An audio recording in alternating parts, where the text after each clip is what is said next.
Hello, येतो का? काय सांगत होतो मी? रामायण एक कथा सांगत होतो तुला. श्रवण कसं केलं पाहिजे याबद्दलचा विचार सांगत होतो. पहिल्या दिवशी आपल्याला हे सांगितलं पाहिजे म्हणून सांगत होतो. 10वीमध्ये नापास झालं पोरगं, घर सोडून निघून गेलं. 1 वर्ष झाले, 2 वर्ष झाले, 3 वर्ष, 4 वर्ष, 5 वर्ष झाले. काय वाटत असेल महाराज त्या आईला? मला असं वाटतं की मुलं जरी आईला मानत नसले तरी माईचं आईला मुलावर किती प्रेम असते हे माय झाल्याशिवाय कसं काय करेल? माय झाल्याशिवाय नाही करणार. लहानपणी मुलं मायशिवाय राहू शकत नाही. लहानपणी मुलं मायशिवाय राहू शकत नाही. पण कधी कधी मुलाशिवाय मायला राहावं लागतं, तिचा नाविलाज असतो. लहानपणी मुलं मायशिवाय राहू शकतात का? खरं सांगा.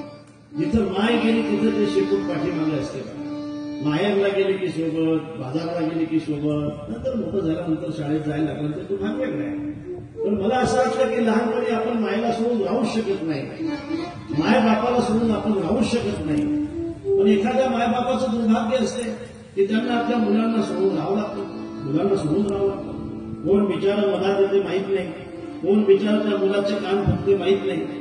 पण कान फुटल्यानंतर बऱ्याचदा मुलाला सोडून राहण्याची कधी इच्छा असते का महाराज? माहिती कधीच नसते.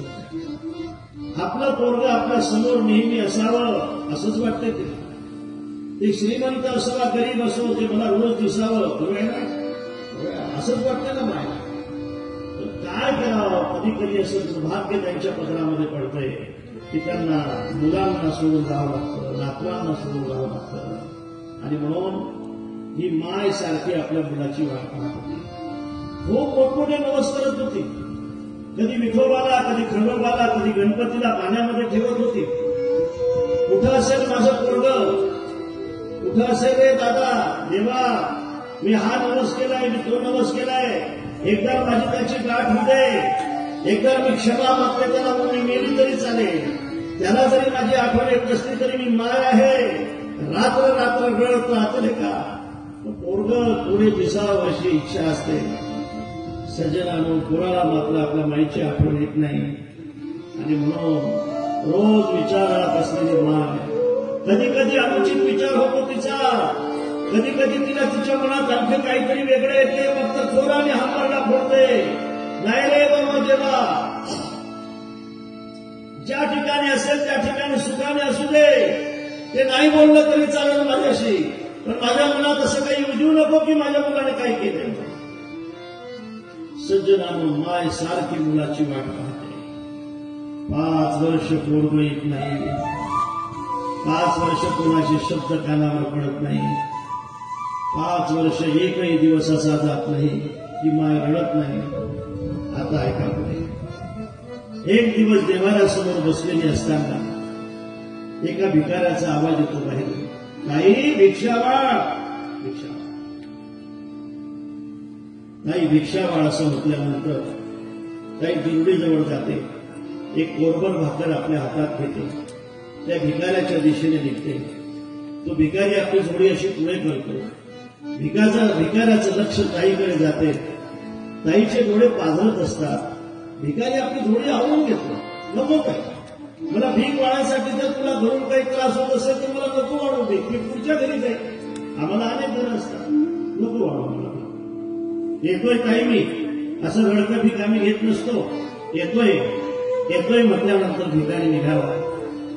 आईचा कंठ दाटून आला, दादा तुला भीक वाढायसाठी रडत नाही रे मी, माझं पोरगं सोडून गेलंय मला. पोरगं 5 वर्ष झाले रडून रडून माझे डोळे गेले, पण माझी आठवण येत नाही त्याला अजून. पोरगं बोलत नाही माझ्याशी, पोरगं सोडून गेलंय मला. आईला मारायचा अधिकार नसतो ना रे. असं वाटलं होतं 10वी पास होईल, मग 12वी होईल, मग कुठंतरी काहीतरी मास्टरची नोकरी लागेल, आपलं म्हातारपण सुखात जाईल अशी इच्छा होती माझी. म्हणून एक चापट मारले मी त्याला गुन्हा केलाय. अरे किती लाथा खातो आम्ही लहानपणी मुलांच्या. अंगावर टाकलेली घाण सहन करतो, कधी तक्रार करत नाही आम्ही, कधी वाच्यता करत नाही, रात्र रात्र कोण झोपू देत नाही, तरी सुद्धा आम्ही कोणाला सांगत नाही. आणि एवढ्या लाडाने त्या पोराला वाढवायचं असते, त्या पोराने रागाने निघून जावं मला चापट मारली म्हणून.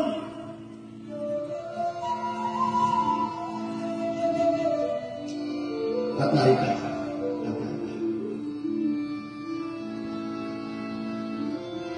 दादा म्हटल्यानंतर भिकारी बाहेर परत फिरला. भिकारी म्हटला, ताई भीक मागणारे खूप भेटले, पण दादा म्हणणारी फक्त तू भेटलीस. भिकाऱ्याला कोण दादा म्हणते, ताई काय काय झालं काय तुला, कोण बघेल, कसा आहे तुझं कोण. त्याचे केस कोरडे आहेत, त्याचं नाक सरळ आहे, सळ पातळ बांधा आहे, सावळा वर्ण आहे माझ्या राजाचा. आणि त्याचा खरं म्हणजे ताई त्याच्या डाव्या गालावर मोस आहे का म्हटलं. हा, डाव्या गालावर मोस आहे, डाव्या गालावर मोस आहे. चिंता करू नको ताई, पाहिलंय मी त्याला. तो जसा तुझा पोरगा आहे तसाच तो माझा भाचा आहे. आता त्याला घरी आणून देण्याची जबाबदारी आता माझी आहे.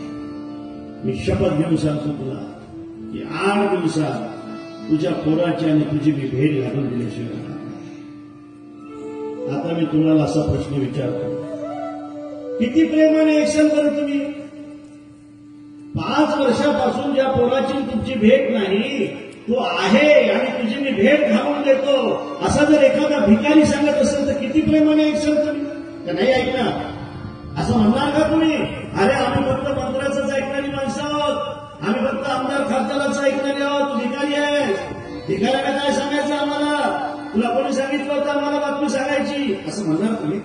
असं म्हणणार, तुम्हाला कळतं ना मी काय बोलतो ते, असं म्हणणार तुम्ही. नाही म्हणणार ना. अरे भिकारी असो का काही असो, महाराज 5 वर्षापासून हरवलेल्या पोराची सापडण्याची वार्ता भिकारी सांगू द्या.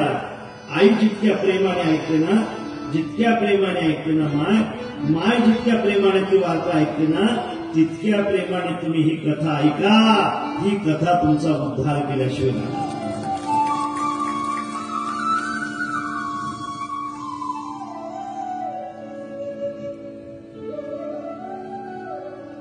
चुकल्या पुत्राची शुद्धी वार्ता नाथबाबा सांगतात. जे मी आदरे ऐके माता, ते मी आदरे हरिकथा संत कथा परिसा. इतक्या प्रेमाने जर तुम्ही ही कथा ऐकत असाल तर मग मात्र तुम्हाला दुसरे काही साधना करण्याची गरज नाही. हे श्रवणच तुमचा उद्धार केल्याशिवाय नाही. श्रवणाचे मिसे पैसावे ओणी, साम्राज्य भुवनी सुखी नांदे, साम्राज्य भुवनी सुखी नांदे. श्रवणाचे मिसे पैसावे साम्राज्य भुवनी सुखी नांदे, साम्राज्य भुवनी सुखी नांदे, सुखी नांदे, सुखी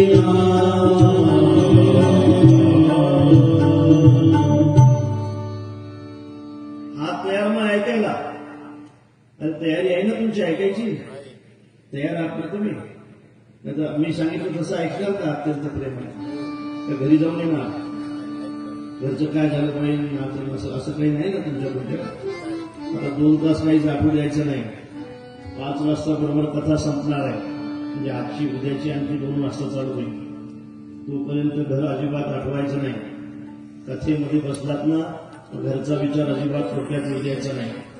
ती माय जितक्या प्रेमाने आपल्या चुकलेल्या मुलाची, निघून गेलेल्या मुलाची वार्ता ऐकत होती, तितक्या प्रेमाने तुम्ही कथा जर ऐकली, ही कथा तुमच्या उद्धाराचं साधन बनल्याशिवाय राहणार नाही.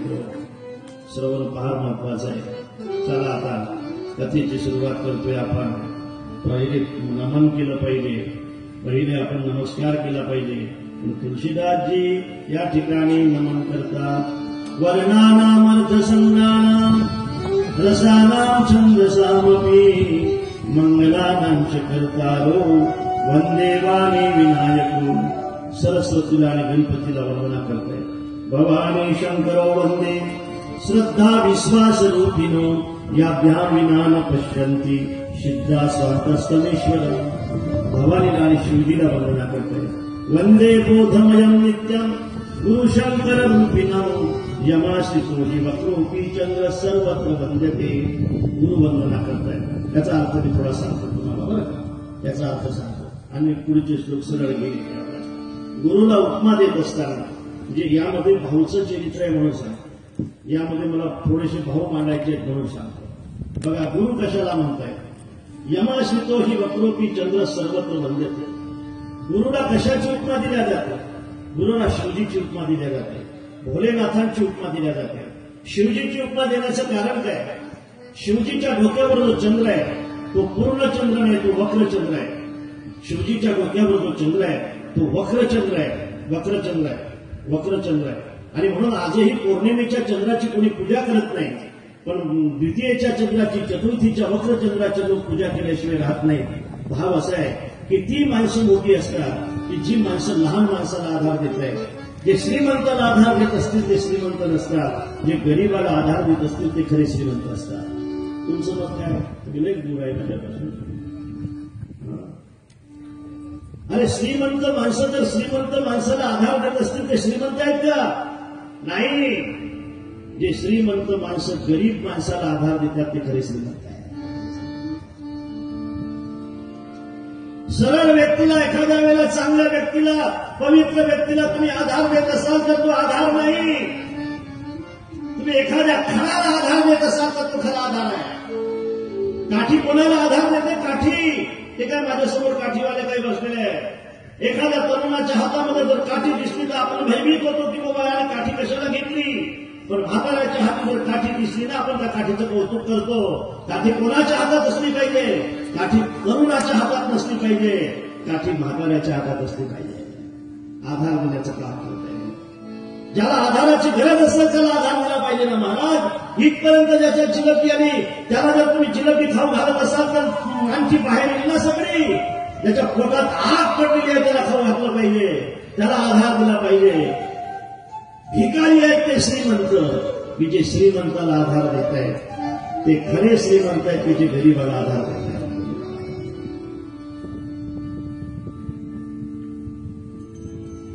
वक्र जीवनाला कोण आधार देते. आधार दिला, मैत्री केली तर खऱ्या अर्थाने बऱ्याचदा श्रीमंत माणसाची मैत्री करायचा विचार आपण करतो. वक्र जीवनाला कोण आधार देते महाराज.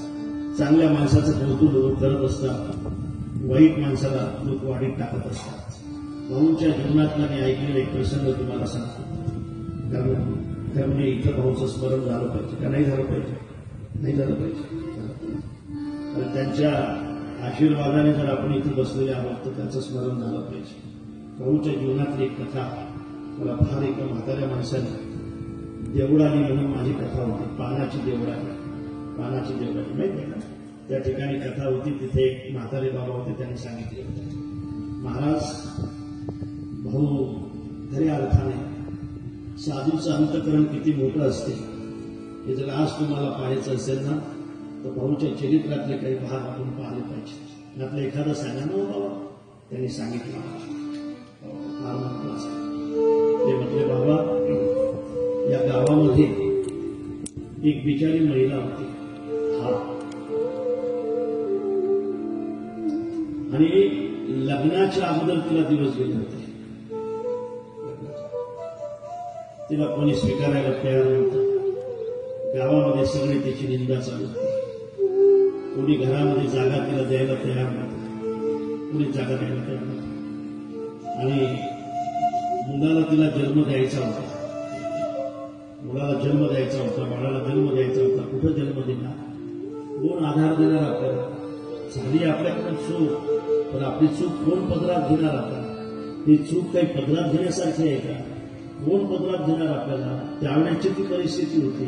त्यावेळेला तर त्या चुकीला फार मोठं मानलं जात होतं. कसं करणार म्हणून तिने भाऊकडे जाण्याचा विचार केला. सांगितलं लोकांनी की भाऊ ती आपल्याकडे येते म्हणते, तिला आधार देऊ नका बरं का. तिनं असं असं केलेलं आहे, ती अशी अशी आहे. लग्नाच्या अगोदर तिला दिवस गेले, तिला कसं काय आधार देणार तुम्ही. ती आली महाराज. तिने भाऊचं दर्शन घेतलं, रडली. भाऊ क्षमा करा मला आधाराची गरज आहे. त्यावेळेला भाऊने सांगितलं सगळ्यांना ही माझी पोरगी आहे, ही माझी पोरगी आहे. गेला 1.25 महिने इथंच मी ठेवणार आहे, नंतर मग गेला विदा करणार आहे. कोण करू शकते महाराज? कोण करू शकते? हे फक्त आणि फक्त साधू करू शकतात. लक्षात आलं का तुमच्या? अरे चांगल्या लोकांना आधार तर कोणी देईल? कोणी देईल? श्रीमंताला आधार तर कोणी देईल महाराज? एखादा बिचारा अनर्गळ आहे, एखादा बिचारा असा आहे, त्याला सुद्धा जे आधार देतात ते खरे साधू असतात. जे का रंजले रामने दासी म्हणे जो आवडे, तोचे साधू देवतेचे गाना.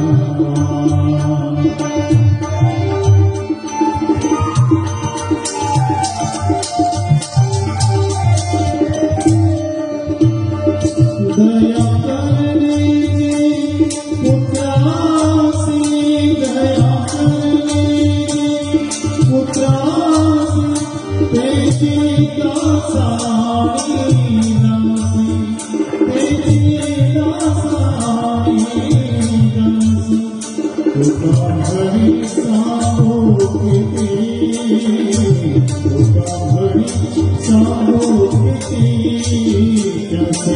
भगवंताच्या मूर्ती रंजले रांजले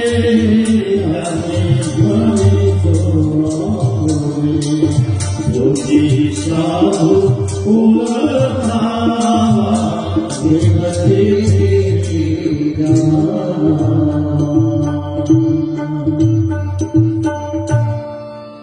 मी कशासाठी बोलतो लक्षात आलं का तुमच्या? साधू अशाला सुद्धा आधार देत आहेत. शिवजी जसा वक्रचंद्राला आधार देत आहेत, वाकड्या चंद्राला आधार देत आहेत. यमासितो ही वक्रोपी चंद्र सर्वत्र वंदते, तसं गुरुजी सुद्धा, साधू सुद्धा बिचारा अशा व्यक्तीला सुद्धा, अशा गरीबाला सुद्धा आधार देत आहेत. आणि म्हणून त्या ठिकाणी गुरुजीला शिवजीची उपमा दिल्या जाते. वंदे बोधमयम नित्यम गुरुशंकर रूपिणं यमाशितो हि वक्रोपी चंद्र सर्वत्र वंद्यते. गुरुवंदना करतायत. सीताराम गुणग्राम पुण्यारण्य विहारिणो वंदे विशुद्ध विज्ञानो कवीश्वर कपीश्वर. कवीश्वर वाल्मिकीला आणि कपीश्वर हनुमानजीला वंदना करतायत. उद्भव स्थिती संहार कालिनी क्लेशहारिणी सर्वश्रेयस्करे सीता नतोहम रामवल्लभा. जगज्जननी जानकीला वंदना करतात, पुढे श्रीहरीला वंदना करतायत. त्याच्या पुढे आपलं मनोगत प्रकट करतायत. महाराजांना विचारलं की महाराज, हा ग्रंथ तुम्ही कशासाठी लिहिताय? काय कारण आहे? हा ग्रंथ लिहिण्याचं कारण काय? कशासाठी हा ग्रंथ लिहिताय तुम्ही? अगोदर तर कथा झालेली आहे, अगोदर तर वाल्मिकीने कथा केलेली आहे, तुम्ही पुन्हा कशासाठी कथा करताय? त्यावेळेला तुळशीदासजी बोलताय, नाना पुराण निगमागम संभवन्य रामायणे निगदितं क्वचिदन्यतोऽपि स्वान्तसुखाय श्री रघुनाथ गाथा पाषाणिबंधमति मंजुलमातनोति. कशासाठी करते असं म्हटल्यानंतर तुळशीदासजीने सांगितलं, मी ही कथा माझ्या समाधानासाठी करतो, माझ्या चिंतनासाठी करतो. माझ्या दादांनो, परमार्थ करायचा असेल तो दुसऱ्यासाठी करायचा नसतो, तो आपल्या समाधानासाठी करायचा असतो. एखाद्या ठिकाणी तुम्ही सेवा करत असाल ना एखाद्या साधूची, तर मला असं वाटतं ते त्यांच्यासाठी करायची नसते, ते आपल्या उद्धारासाठी करायची असते. तुम्ही एखादं मंदिर जर झाडून काढत असाल ना, तर ते देवासाठी करायचं नसते, ते आपल्यासाठी करायचं असते. दुसऱ्यासाठी जर तुम्ही सेवा करत असाल, दुसऱ्याला दिसावी म्हणून जर सेवा करत असाल, तर ती सेवा तुमचा उद्धार करणार नाही. तुम्ही जर तुमच्यासाठी सेवा करत असाल, तर ती सेवा तुमचा उद्धार केल्याशिवाय राहणार नाही. स्वांत सुखाय तुलसी रघुनाथ गाथा. सेवा हे दाखवण्यासाठी नसते, सेवा ही करण्यासाठी असते. काही लोक मंडप झाडतायत आणि इकडे तिकडे पाहतायत की कोणी आपल्याला पाहते का नाही मंडप झाडताना? नाही, ती सेवा प्रदर्शन करणारी सेवा आहे. सेवा हाची दारवंता. सेवा करणाऱ्या व्यक्तीचा उद्धार झाल्याशिवाय राहत नसतो महाराज. पण ती सेवा स्वतःसाठी केली पाहिजे, स्वतःच्या उद्धारासाठी केली पाहिजे. तुळशीदासजी म्हणताय, मी माझ्या उद्धारासाठी खऱ्या अर्थाने या ठिकाणी ही सेवा करतो. हे ग्रंथ लिहितोय. 7व्या श्लोकामध्ये तुळशीदासजीने आपलं मनोगत प्रकट केलं. आणि आता पुढची कथा ऐका. आता शिव पार्वतीच्या विवाहाची कथा चालू होणार आहे. अत्यंत सुंदर कथा आहे. महिलांच्या अत्यंत आवडीची ही कथा आहे. महिलांची संख्या या ठिकाणी जास्त आहे पुरुषापेक्षा, म्हणून मी ही कथा सांगतो असं नाही. ही कथा प्रथमतः सांगावीच लागते म्हणून मी सांगणार आहे, पण अत्यंत सुंदर कथा आहे. शिव पार्वतीच्या विवाहाची कथा आता आपण चालू करणार आहोत. शिव पार्वतीच्या विवाहाच्या कथेचा विचार करत असताना तुम्ही जसं या ठिकाणी कथा ऐकण्यासाठी आला, तसं शिवजीला एकदा रामप्रभूची कथा ऐकण्याची इच्छा होती. या माणसाला वर या, त्या लाल सतरंजीवर बसत जरा कडक लागते. ते झाड बसवून गेलंय. शिव पार्वतीच्या विवाहाची कथा आपण आता चालू करतो. तुम्ही जसं या ठिकाणी कथा ऐकण्यासाठी आला, तसं शिवजीची कथा ऐकण्याची इच्छा होते. आणि शिवजी कथा ऐकण्यासाठी कुठं जातात? अगस्त्य मुनीच्या आश्रमामध्ये जातात. अगस्त्य मुनी खऱ्या अर्थाने त्यांचा जन्म एका कुंभातून झालेला आहे, पण अगस्त्य मुनीची रामप्रभूची कथा सांगू शकतात असं शिवजीला माहीत आहे. शिवजी आपल्या कैलास पर्वतावरची सत्ता सोडतायत, कैलास पर्वतावरची संपत्ती सोडतायत, आपली श्रीमंती सोडतायत आणि कथा ऐकण्यासाठी मंडपात जातात. मंडपात याचा अर्थ अगस्त्य मुनीच्या आश्रमात जातात. सज्जनांनो, कथा ऐकण्याचा नियम असा आहे, कथा ऐकणाऱ्याने डोक्यामध्ये कचरा ठेवायचा नाही. कथा ऐकणाऱ्याने डोक्यामध्ये ती घाण ठेवायची नाही की मी श्रीमंत आहे, माझी ही नोकरी आहे, माझा एवढा ऊस आहे, माझ्या तिजोरीत एवढा माल आहे, माझ्या बँकेमध्ये इतके बँक बॅलन्स आहे, माझे पोरं फार मोठ्या नोकरीवर आहे. हा कचरा कथा ऐकणाऱ्याने आपल्या डोक्यात ठेवायचा नाही. ते सगळं विसरून या मंडपामध्ये येऊन बसायचं आहे. शिवजी आपली सगळी श्रीमंती विसरतात आणि अगस्त्य मुनीच्या आश्रमामध्ये कथा ऐकण्यासाठी जातात. पुढे साक्षात भोलेनाथ कथा ऐकण्यासाठी आश्रमामध्ये आले आणि म्हणून अगस्त्य मुनी त्यांचं पूजन करतात. आणि पूजन केल्यानंतर पण एक लक्षात ठेवा, कथा ऐकण्यासाठी ज्यावेळेला जात आहेत ना, त्यावेळेला एकटे जात नाही, एकटे जात नाही, एकटे नाही जात. कथा ऐकण्यासाठी ज्यावेळेला जात आहेत ना, त्यावेळेला एकटे जात नाही, सोबत सतीला घेऊन जातात. संग सती जगजननी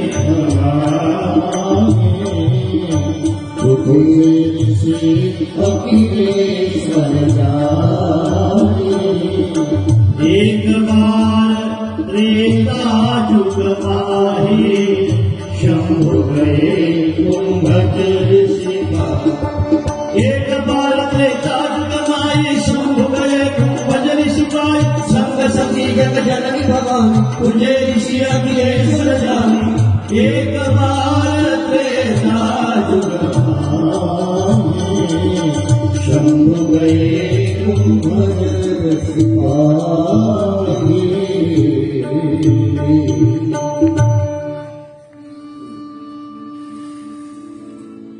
एक बार त्रेता जुग माई शंभु गए कुंभज ऋषिकाही. संग सती जगजननी भवानी. सोबत सतीला घेऊन जातात. कथा ऐकण्याचा नियम असा आहे महाराज, कथा एकट्याने कधी ऐकायची नाही, दोघांनी ऐकायची. त्यामुळे दोघांनी ऐकायची. सती जर कथेला येत असेल ना, तर सतीने सत्याला सुद्धा म्हणायचं, सत्या तू सुद्धा चाल. मला सत्या समजते ना, तू घरी येतो, त्याला घेऊन यायचं काम धरून इथं 4 दिवस तर नाही आपण. दोघांनी कथा ऐकायची आहे, कारण कथा एकट्या रामाची नाही, तर कथा सीतेची सुद्धा आहे म्हणून दोघांनी ऐकायची आहे. कथा एकट्या रामाची असती तर मग यांनी ऐकलीच झाली असती, पण सीतेची. दोघांनी कथा ऐकण्याची गरज आहे. म्हणून शिवजी सतीला सोबत घेऊन जातात. संग सती जगजननी भवानी. पुढे काय म्हणते? तुझे ऋषी अखिलेश्वर जानी. साक्षात भोलेनाथ माझ्या आश्रमामध्ये आले व अगस्त्य मुनी शिवजीचं पूजन करतात. आणि शिवजीचं पूजन ज्यावेळेला होते ना, त्यावेळेला सतीच्या मनामध्ये शंका येते की हा वक्ता ज्या अर्थी श्रोत्याचं पूजन करतो त्या अर्थी या वक्त्यामध्ये काहीतरी कमी आहे, या वक्त्यामध्ये काहीतरी कमी आहे. तुमच्या लक्षात येतं ना?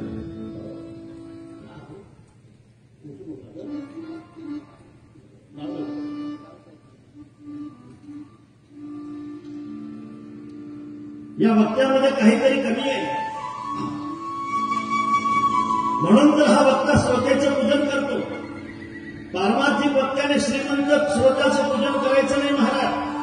पद्धत फार वाईट चालली सध्या. श्रीमंत श्रोत्याची फार मोठी नावं घेतल्या जात आहेत. श्रीमंत श्रोत्याची नावं घेतल्या जात आहेत. त्या नावा करता काय निघून जातं आणि पुढे कथा कीर्तन कमी लागतील. आणि नाव घ्यायचं असेल तर साधूचं आणि देवाचं नाव घ्यायचं असते ना महाराज कथा कीर्तनामध्ये. ते कुठून आलेले असतात हे आपल्याला माहित नाही. दोन पैसे देत आहेत म्हणून त्याचं कौतुक करणार तुम्ही. साधूचं कौतुक कोण करणार? तत्वाचं कौतुक कोण करणार?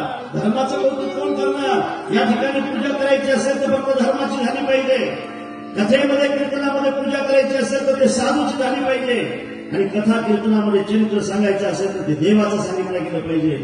पण अर्धा टाईम आपल्याला त्या गावामध्ये चालला जातो. म्हणून त्या ठिकाणी सतीला शंका येते की ज्या अर्थी हा श्रोता वक्त्याची पूजा करतो त्या अर्थी या श्रोत्यामध्ये काहीतरी कमी आहे.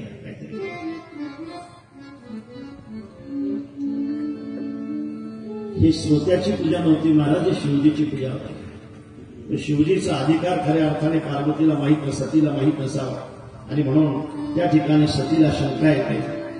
कथेची सुरुवात होते आणि कथेची सुरुवात झाल्यानंतर त्या ठिकाणी शिवजी कथा ऐकतात.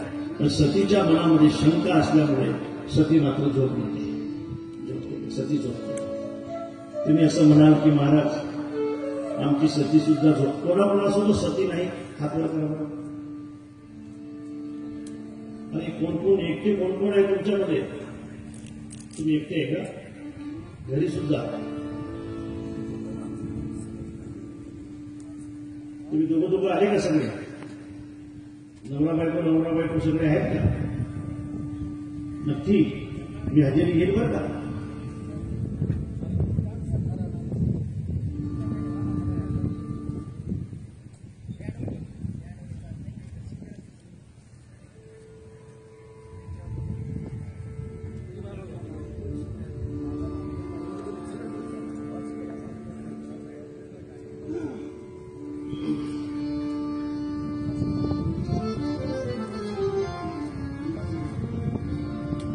वक्त्याबद्दल शंका असल्यामुळे शिवजी कथा करतात, कथा ऐकतात आणि सती मात्र झोप येते.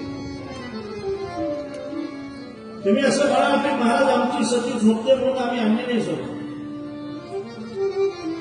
पण माझं मत हे आहे, मंडपामध्ये भरपूर जागा आहे. उद्यापासून तुम्हाला झोपा आल्या ना अगोदर मस्त जेवण करायचं दाबून. इथं तुला वगैरे लागलेले आहे, मस्त झोपायचं. आणि सगळी कथा झाल्यानंतर आरती केल्यावर आम्ही तुम्हाला उठून देत जाऊ.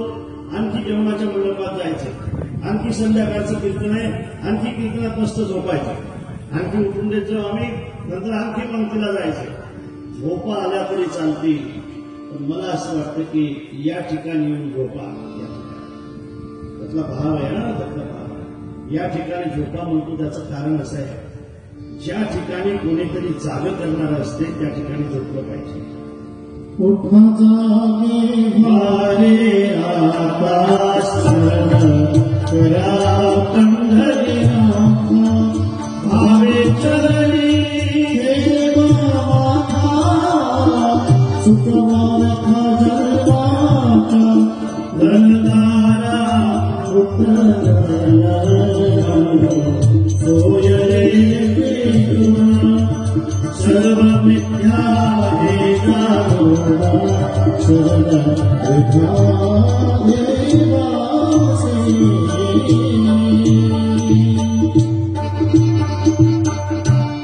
अनेक मंडपामध्ये तुम्ही जाताय तिथे लोक झोपवत आहेत.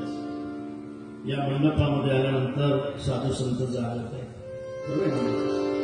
कधी कधी माणसाने अशा ठिकाणी झोपलं पाहिजे की ज्या ठिकाणी कोणीतरी जागा करणार आहे.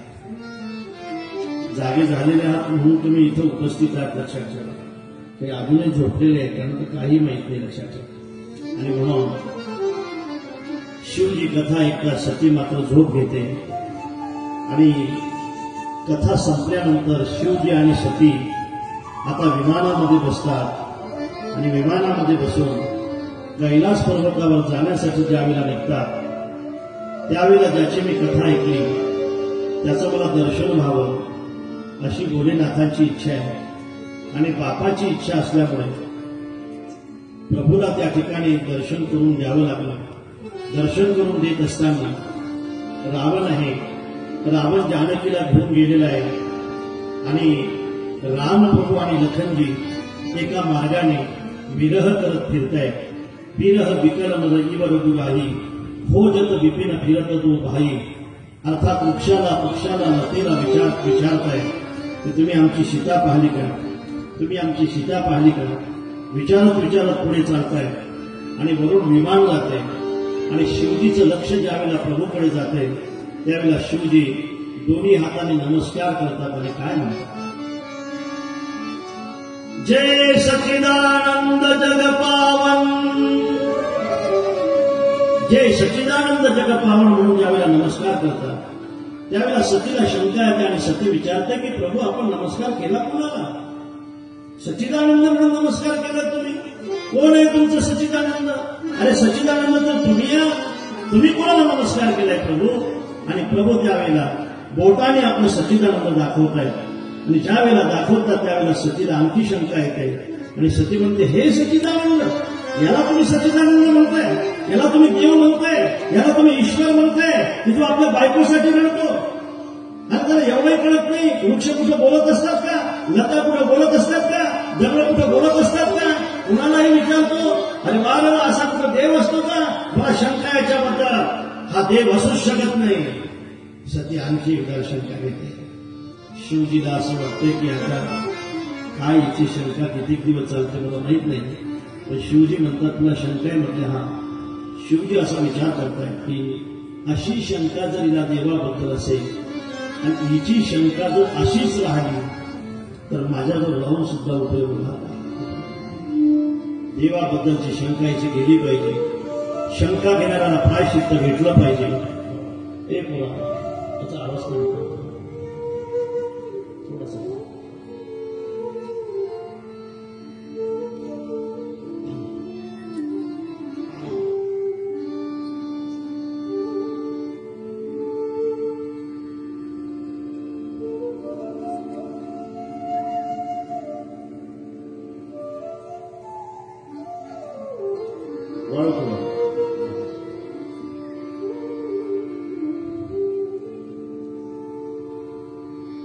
हिच्या मनामध्ये जर देवाबद्दल शंका असेल तर माझ्याबरोबर राहून उपयोग काय. अरे हिची शंका तर गेली पाहिजे ना, गुरुजीजवळ राहून आपली शंका गेली पाहिजे ना. शंका जर तशीच राहत असेल तर मोठ्या माणसावर राहून उपयोग काय.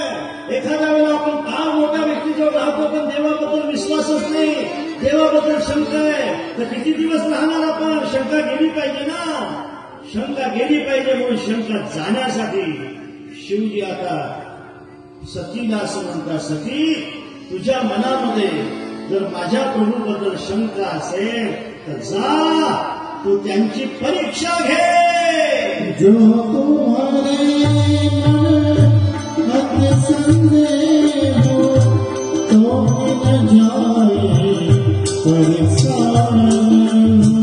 जो तुम्हारे मन अति संदेह हो तो किन जाए परेशान हो.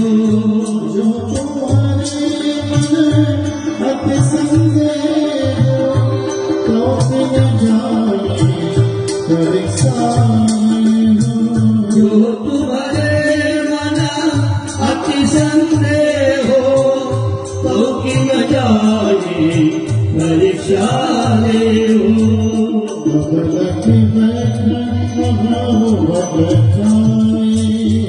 लगी बैठ अहो भट छाई.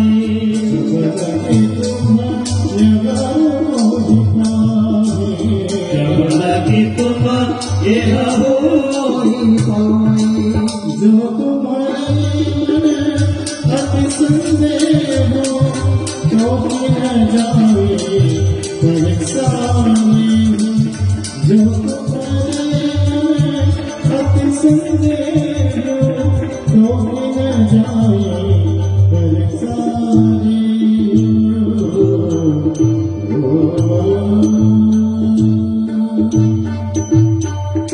ऐका माझ्या माता भगिनींनो, गेली. आणि माझ्या बंधू, जो तुम्हारे मन अति संदेह, लक्षात आलं, तुझ्या मनामध्ये जर संदेह असेल, तुझे शंका असेल, जो तो की न जाई परीक्षा ले, मी तुम्हाला संदेह असं सांगतो, जा परीक्षा घे. शंका आहे ना तुला, जा परीक्षा घे. तब लगे बैठा आहू वटछाई, तोपर्यंत मी या वटवृक्षाखाली बसतो. जब लगे तुम ये हूँ काही, जोपर्यंत तो माझ्यापर्यंत येणार नाही तोपर्यंत मी इथे वडाखाली बसतो. तुझा परीक्षा घे. लक्षात आलं तुमच्या? लक्षात आता पुढे परीक्षा घ्यायची आहे. परीक्षा कशी घेतली पाहिजे म्हणून त्या ठिकाणी आता सती सीतेचं उदाहरण करते. सीता होती सीता, आणि सीता हो ज्या मार्गाने रामप्रभू आणि लखनजी येतात त्या मार्गावर जाऊन गेला. सीता हो कशासाठी लढत असतात हे सीतेसाठी लढतात, आणि सीता हो उभी राहते. सीता हो ज्या वेळेला उभी राहते त्यावेळेला मनामध्ये हे आहे, मी सीतेचं रूप धारण केल्यानंतर जर यांनी मला सती म्हणून ओळखलं तर हे बरोबर नाही, आणि सीतेचं रूप धारण केल्यानंतर जर हे माझ्याकडे सीता म्हणून आले तर मग हे बरोबर नाही. आणि ते ओळखत नाही ते परब्रह्म कसं असेल, हे कसं खऱ्या अर्थाने सच्चिदानंद असेल की जे आपल्याला ओळखू शकत नाही नाटकामध्ये. आणि मग सती उभी राहते. रामप्रभू पुढे चालताय, लखनजी पाठीमागे चालताय, आणि वृक्षाला लतेला विचारताय, रडताय, सीते सीते सीते सीते असं म्हणतात. आणि बघा आता लक्ष्मणाचं लक्ष ज्यावेळेला सतीकडे जाते, लक्ष्मणजी हसतात म्हणजे ओळखतात. नाटक ओळखल्यानंतर माणूस हसत असतो ना, हसतात. लखनजी हसतात, ओळखतात की हे सीता नाही, हे सती आहे. आता खरं सांगा, जिथं नौकर ओळखतो तिथं मालक कसं ओळखणार? मालकाचं लक्ष ज्यावेळेला सतीकडे जाते त्यावेळेला रामप्रभू सतीच्या जवळ जात आहे, दर्शन घेतात म्हणजे ओळखतात. सीतेचं दर्शन घेतलं असतं नाही, सीतेचं दर्शन नसतं घेतलं, सीतेचं दर्शन नसतं घेतलं. आई आहे म्हणून दर्शन घेत आहे, माझी तू माय आहे म्हणून दर्शन घेत आहे, माझी तू परीक्षक आहेस म्हणून दर्शन घेता. परीक्षकाचं दर्शन घेतलं पाहिजे. गुरु आहेत म्हणून दर्शन घेत आहे, आणि त्या ठिकाणी तू माझी माय आहे म्हणून दर्शन घेतात.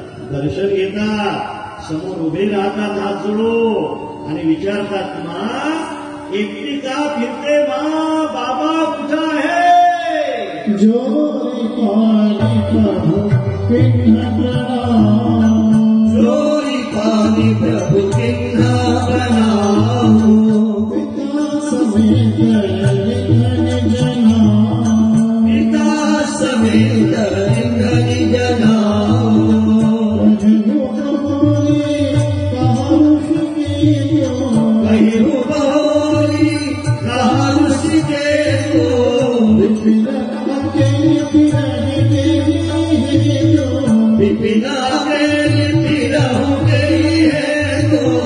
जोरी पानी प्रभु किन्ह प्रणाम, पिता समेत निधन जना.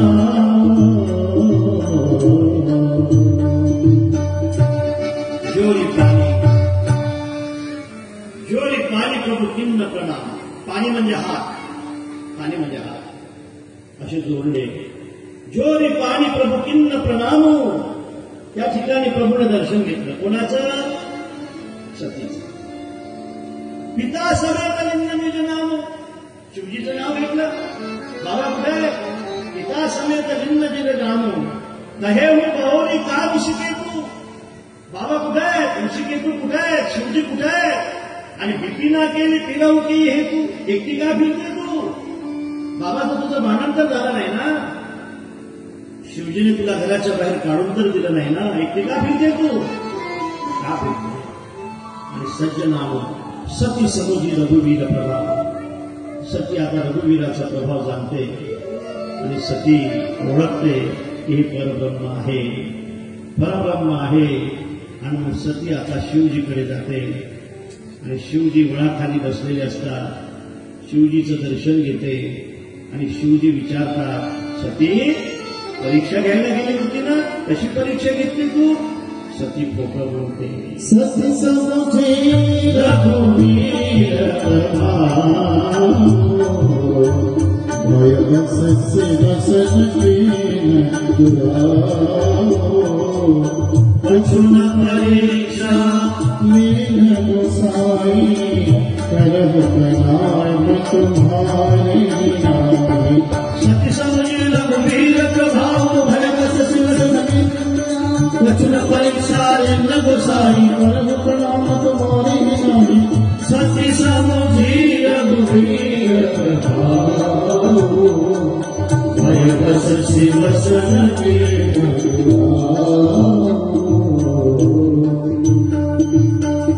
सती रघुवीराचा प्रभाव सांगते. सती आता परत येते. शिवजी विचारतात परीक्षा कशी घेतली? सती खोटं बोलते. कछुन परीक्षा लिन्न गोसाई, मी परीक्षा घेण्यासाठी गेली होती प्रभू, मी दर्शन घेण्यासाठी गेली होती. सती खोटं बोलते. सती ज्यांची परीक्षा घ्यायला जाते ते देव आहे आणि सती ज्यांच्याशी खोटं बोलते ते महादेव आहे. सती महादेवाशी खोटं बोलते. सूत्र असं सांगते, शिष्याने गुरुशी कपट करायचं नाही. सेवकाने मालकाशी कपटाने वागायचं नाही. मुलाने आपल्या आईवडिलाशी कपटाने वागायचं नाही. आणि सौभाग्यवतीने म्हणजे पत्नीने आपल्या पतीशी कपटाने वागायचं नाही. भांडण केलं तरी चालेल, मालकाशी भांडलं तरी चालेल.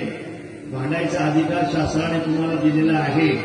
जर बापन भांडण धावायचं एकदम, रोज रोज नका धावतो नाही तर सत्तर चाललं जाईल असं धावायचं. भांडण करायला तुमचा अधिकार आहे, कपट करायचा नाही. नवरा बायको जन्मभर सोबत राहायचा आणि जन्मभर कपटाने राहत असतील तर आनंद भेटणार नाही, लक्षात ठेवा. कपट करायचं नाही. सती खोटं बोलते महाराज, खोटं बोलते. कछुन परीक्षा लिन्न गोसाई, मी परीक्षा घ्यायला गेलीच नव्हती. करहु प्रणाम तुम्हारेही नाही, मी नमस्कार करण्यासाठी गेली होती. सती खोटं बोलते आणि आता शिवजी तर जाणतात की खोटं बोलते म्हणून. शिवजी आणि सती आता त्या पुष्पक विमानामध्ये, काय विमान असेल त्याच्यामध्ये बसतात आणि आकाश मार्गाने जात असताना शिवजी अशी प्रतिज्ञा करतात की मी सतीशी आता कोणताही संबंध ठेवणार नाही. सतीशी आणि माझा कोणताही संबंध राहणार नाही. याचं कारण माझ्या माईचं रूप धारण केलंही नाही. माझ्या आईचं रूप जर धारण केलं असेल त्याच्याशी मी प्रापंचिक संबंध ठेवणार नाही. आणि ठेवला तर भक्तिपंथ मुक्त झाल्याशिवाय राहणार नाही. आणि भक्तिपंथ वाढण्यासाठी, दृढ होण्यासाठी मला हिच्याशी संबंध ठेवायचा नाही असं मनोमन प्रतिज्ञा करतात. आणि ती प्रतिज्ञा जाहीर करण्यासाठी आकाशवाणी होते. असा विचार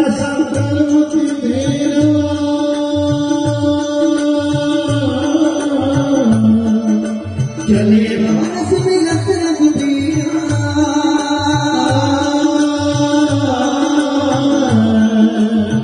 चलत गगन भई गिरा सुहाई,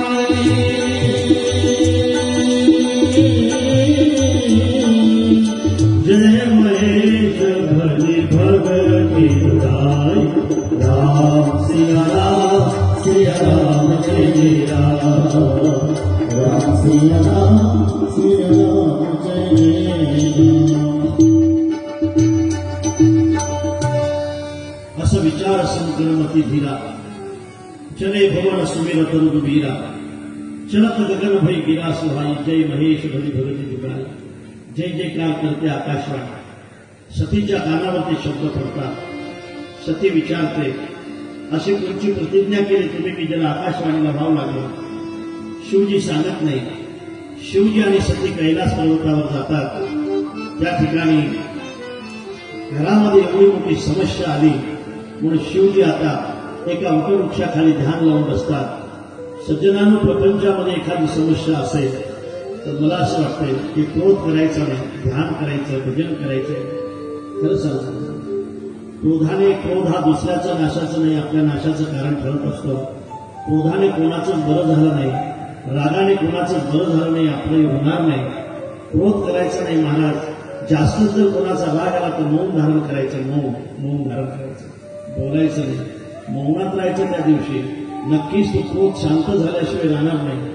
मला असं वाटतं क्रोध जर मौन जबरदस्त असेल तर रामकृष्ण हरी म्हणायचं, रामकृष्ण हरी, रामकृष्ण हरी, रामकृष्ण हरी, दात म्हणायचं.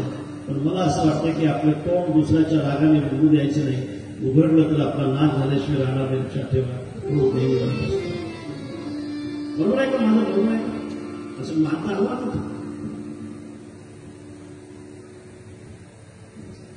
एक तर मौन धारण करा, नाही तर भजन करा. क्रोध वाईट आहे बा. क्रोधाने कोणाचं चांगलं झालं नाही आजपर्यंत. क्रोध म्हणजे राग. मी एक अंशी सांगत असतो, आजही सांगून जातो. माझ्यासमोर बऱ्याचशा माता भगिनी आहेत. तुमच्या घरामध्ये सासू सुनाचे भांडणं होतात का? होतात का? तिकडे पाठीमागे हात वर करा. पण सासू सुनाचे भांडणं होतात का?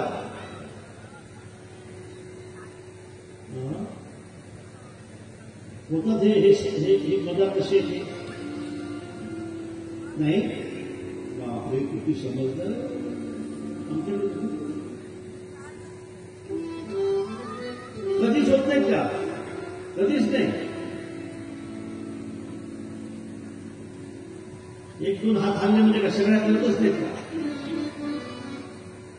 चला तुम्हाला औषध सांगतो. तुमच्या घरामध्ये सासू सुनाचे भांडण याच्यासाठी औषध सांगू का? सांगू का औषध? हो म्हणताय. याचा अर्थ तुम्ही भांडण करताय, नक्की झालं तर औषध आहे. औषध असं आहे की भांडण चालू होण्याच्या अगोदर एक प्यालाभर पाणी घ्यायचं. असं प्यालाभर पाणी घ्यायचं. एक घोट सासूला द्यायचा, एक घोट सुनीने घ्यायचा. तुमच्या घरात अजिबात भांडण होणार. एक घोट सासूला द्यायचा, एक घोट सुनीने घ्यायचा. तुमच्या घरात अजिबात भांडण होणार नाही. फक्त त्याचं तथ्य एवढं आहे, भांडण चालू होण्याच्या अगोदर घोट घ्यायचा आणि भांडण संपल्यानंतर गिळायचा.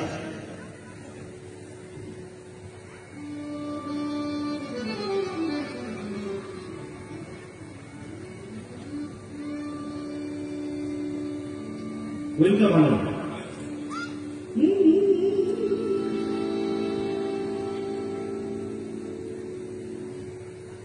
प्रपंचामध्ये अनेक दुःख येत असतात, अनेक समस्या येत असतात. शिवजीच्या प्रपंचामध्ये समस्या आल्यानंतर शिवजी क्रोध करत नाही, शिवजी ध्यान करतात. शिवजी वटवृक्षाखाली बसतात. सती मात्र वियोगामध्ये आहे आणि सती त्या ठिकाणी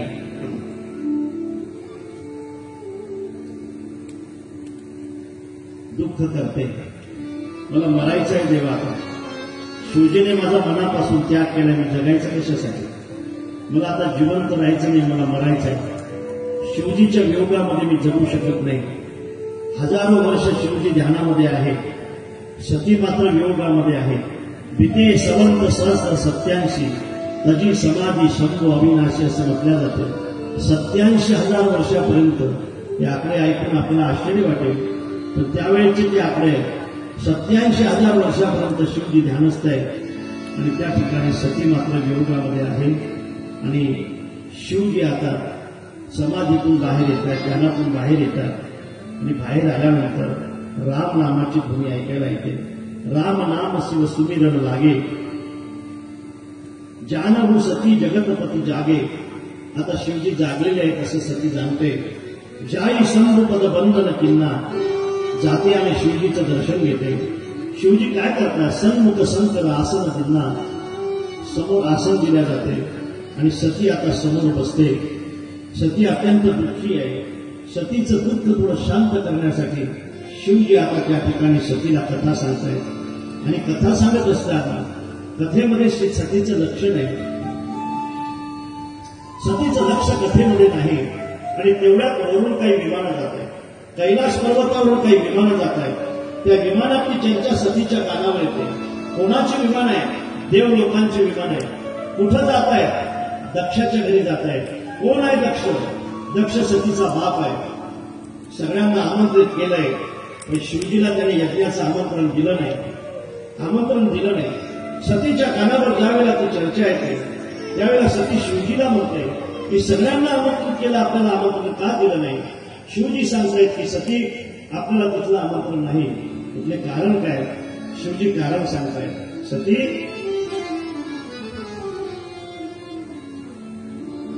तुझ्या वडिलाला प्रजापती पद प्राप्त होते आणि पद प्राप्त झालं की मदही प्राप्त होतो आणि तुझ्या बापाचा सत्कार करतो ब्रह्मदेवाच्या सभेमध्ये. आणि ब्रह्मदेवाच्या सभेमध्ये येत असताना त्या ठिकाणी सगळे लोक उठून उभे राहतात. मी मात्र ध्यानस्थ असल्यामुळे खाली बसू नये. त्याला असं वाटतंय तुझ्या बापाला की सगळ्यांनी माझा मान केलाय, माझ्या जावयाने माझा अपमान केलाय, मी सुद्धा त्याचा अपमान केल्याशिवाय राहणार नाही. मग आपला अपमान करण्यासाठी तुझ्या बापाने हा यज्ञ ठेवलेला आहे आणि म्हणून आपल्याला आमंत्रण नाही. सगळ्यांना आमंत्रण आहे पण आपल्याला आमंत्रण नाही. त्यावेळेला या ठिकाणी सती म्हणते, महाराज तुम्हाला आमंत्रण नसेल पण मला आमंत्रणाची काय गरज आहे? माझ्या बापाचं घर आहे, मी गेलो पाहिजे. सती ऐकत नाही. शिवजी तिला सांगतायत की सती असं करू नको. कल्याण ज्या ठिकाणी गेल्यानंतर आपलं अकल्याण होत असेल त्या ठिकाणी जायचं नाही. तुम्हाला खरं सांगतो, भावाचं घर आहे, भाव बऱ्याचदा श्रीमंत असतो, बहीण एखाद्या वेळेला गरीब असते. गरीब बहिणीने अनादर होत असेल तर श्रीमंत भावाच्या घरी कधी जायचं नाही. लक्षात ठेवा, नाही जायचं. कशाला जायचं? अनादर करतो, बहीण असून अनादर करतो. लहानपणी आपण बरोबर राहतो, एकाच घरात राहतो, एकाच ताटात जेवत होतो. नंतर प्रारब्धाने श्रीमंत झाला, बिचारी बहीण गरीब झाली आणि त्या गरीब बहिणीचा जर अनादर माहेरामध्ये होत असेल तर मला असं वाटतं त्या गरीब बहिणीने आपल्या भावाच्या घरी सुद्धा कधी जायचं नाही. तुमचं मत काय? खरं सांगू, जोपर्यंत माहेरामध्ये मायबाप जिवंत असतात तोपर्यंतच माहेरात जाण्याची मजा वेगळी असते. मायबाप गेल्यानंतर आनंद निघून जातो. मायबाप असतात तोपर्यंत मुलगी गरीब असो का श्रीमंत असो ती मुलगी असते. मुलगी गरीब असो का श्रीमंत असो ती मुलगी असते. पण मला असं वाटतं की भाऊ आपल्या बहिणीचं बहीण म्हणून पाहत नाहीस, गरीब का श्रीमंत म्हणून पाहतो. बऱ्याचदा गरीब बहीण जर श्रीमंत भावाच्या घरी गेली तर भाऊजही तिच्याशी प्रेमाने बोलत नाही, भाऊ बोलत नाही. गरीब आहे आपला काही मागेल नाही बोलत नाही. प्रपंच असाच असतो, पुढे भाव येणार आहे. म्हणून त्या ठिकाणी सतीला शिवजी म्हणतात की नाही सती, कहा गये कल्याण ज्या ठिकाणी अकल्याण होत असेल त्या ठिकाणी जायचं नसते. सती सूत्र सांगतो तुम्हाला, मुलगा किती प्रिय असू द्या त्याला डोक्यावर घेऊन नाचायचं नाही. मुलगी किती आवडती असू द्या तिला एकटीला फिरू द्यायचं नाही. भावाचं आपलं जमत नसेल, सल्ला विचारायचा असेल तर भावाशिवाय विचारायचे नाही. ज्या घरी आपला अनादर होत असेल त्या घरी सोन्याचा पाऊस पडत असला तरी जायचा नाही. जिस घर पर आदर नहीं उस घर पर जाना चाहिए. जिस घर पर आदर मान नहीं उस घर पर जाना चाहिए.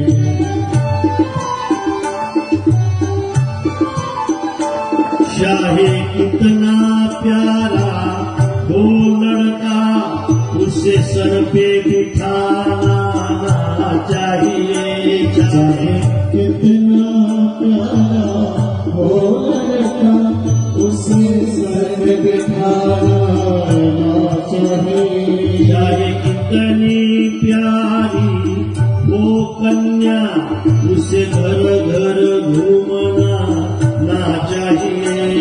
चाहे कितनी प्यारी हो कन्या उसे घर घर घूमना ना चाहिए. चाहे कितना दुश्मन हो भैया पर भेद छुपाना ना चाहिए.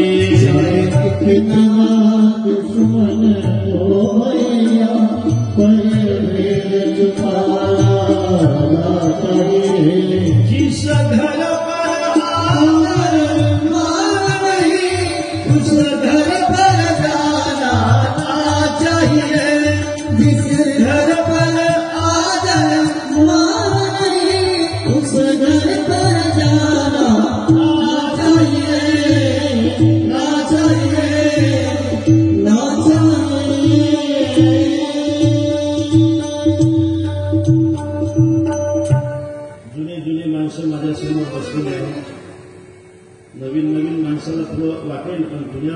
ही रीत फार महत्वाची असते.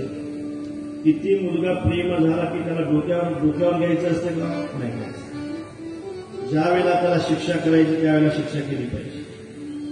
मला असं वाटतं जुन्या माणसाला विचारू द्या, मुलीला जास्त फिरू दिलं पाहिजे का? हो नाही सांगा मला. फिरू दिलं पाहिजे का? ती जास्त फिरवली की एखाद्याला घर सुद्धा फिरवते. आणि आपल्या भावाचं आपलं जमत नसलं तरी सल्ला विचारायची असेल तर कुणाला विचारली पाहिजे? भावाला विचारली पाहिजे. आणि पुढे सांगतो, ज्या घरी आपला आदर होत नसेल ते घर किती श्रीमंताचं असलं तरी नाही केलं पाहिजे. जिस घर पर आदर मान नहीं उस घर पर जाना ना चाहिए. नाही शक्य. आपल्याला तिथलं निमंत्रण नाही, आपण तिथं जायचं नाही. याला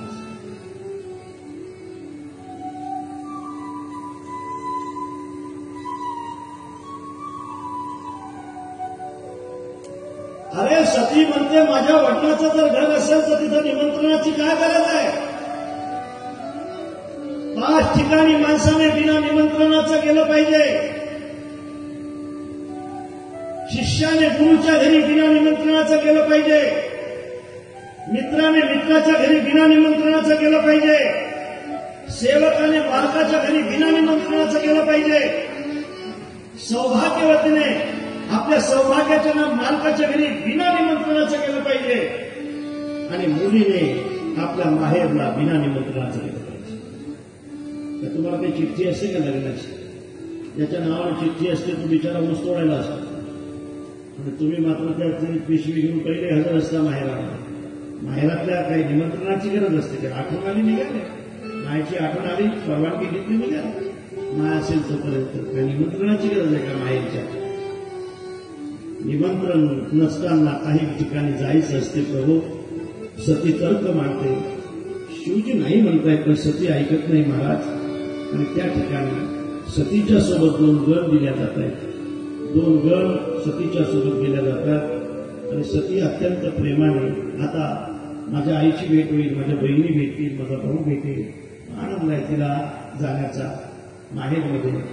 म्हणून माहेरमध्ये बऱ्याच दिवसापासून भेटी नाही, सगळ्यांच्या भेटी होतील असं सतीला वाटते आणि सती माहेरला जाण्यासाठी निघते. आणि पुढे काय घडते पुढचं चरित्र आपण पाहणार आहोत.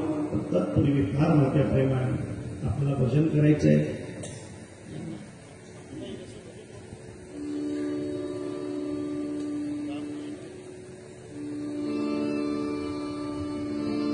राम कृष्ण हरी जय जय राम कृष्ण हरी.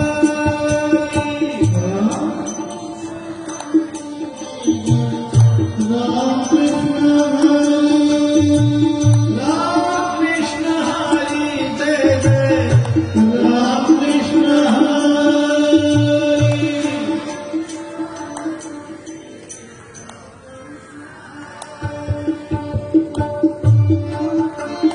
हरी जय जय राम कृष्ण हरी.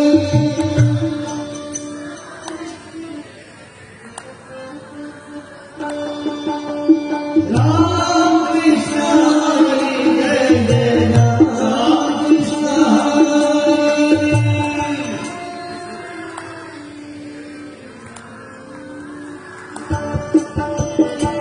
राम कृष्ण हरी जय राम कृष्ण हरी.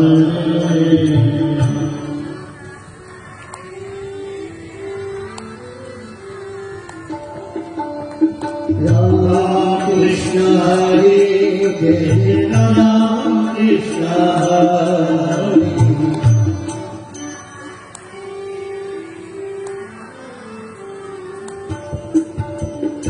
राम कृष्ण हरी जय जय राम कृष्ण हरी. हरे हरे राम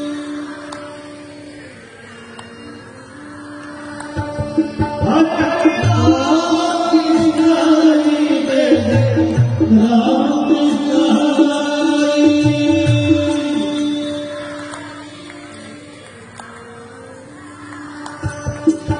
हरे राम कृष्ण हरे हरे राम महिलांचा आवाज येत नाही मोठ्याने म्हणा.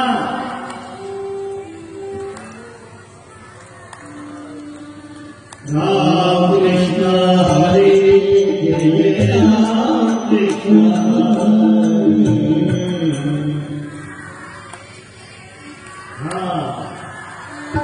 हरे हरे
इतके अंतरानंतर बसले तुम्ही,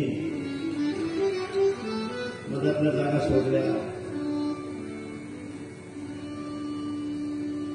मग आपलं थोडीत ठेवलं, वहीत केलं, थोडीत ठेवलं, वहीत केलं. म्हणजे असं इतके अंतर नका बसू. असं जवळजवळ इकडून महिलांनी बसत असं जवळ बसत किंवा मोठ्या अंतराने मंडप मोठा असा म्हणजे कुठे बसलं पाहिजे. चाल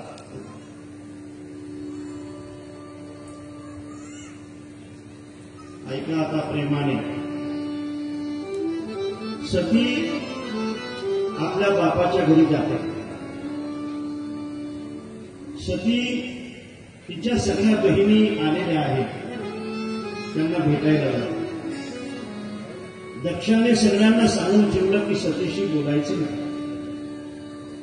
सती आपल्या बहिणीला भेटायला जाते, बहिणी सतीशी बोलत नाही. खरं सांगा बहिणींनो, तुमची एखाद्या वेळेला बहीण श्रीमंत आहे, तुम्ही गरीब आहात, आणि एखाद्या ठिकाणी तुमची भेट झाली, बहीण जर बोलली नाही तर तुम्हाला समाधान वाटत का? अरे आपल्याला त्याची कल्पना करायची ना.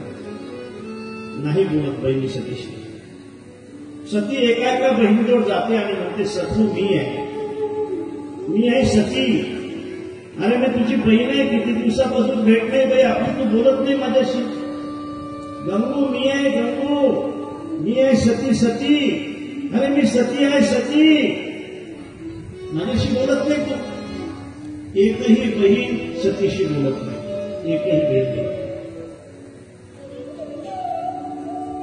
काय वाटलं असेल महाराज शिवजीच्या सौभाग्यवतीला सतीला बहिणी बोलत नाही. मग सती आपल्या भावाजवळ जाते, भाऊ सुद्धा बोलत नाही.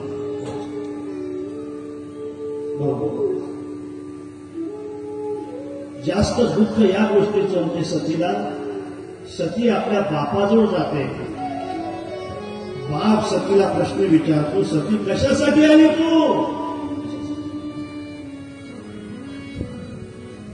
सांगितलं होतं तुला या ठिकाणी यायचं?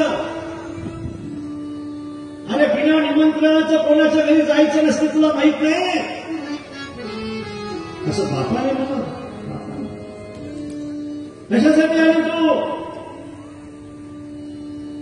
आम्ही निमंत्रण दिलं नाही तुम्हाला, तुमचा अपमान करण्यासाठी यत्न ठरवलंय आम्ही हा. वडील सतीला विचारतात की तू कशासाठी माहेरला आली?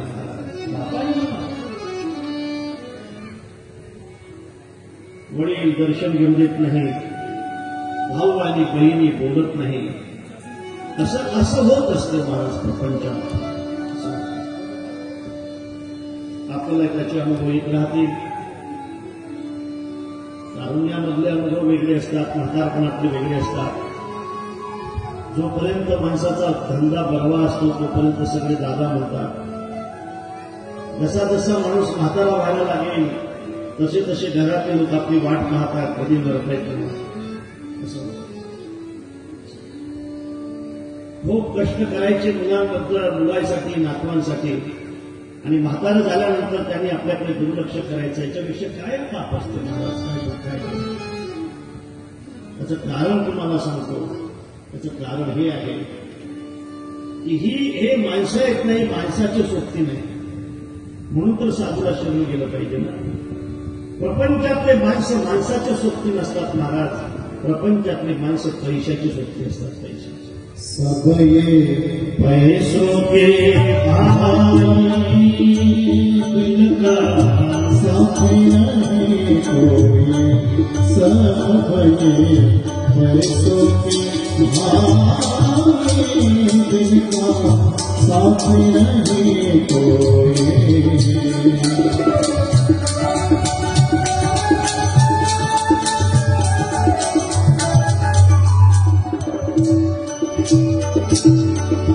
जब लग अपने पल्लों में पैसा, तब लोग सलाम करे.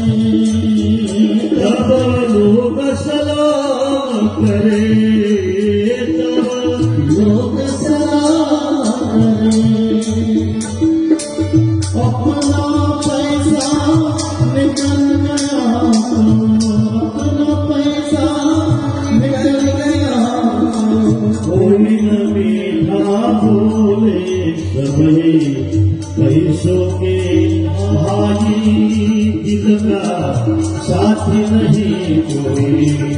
सब पैसों के भाई, दिल का साथी नहीं कोई.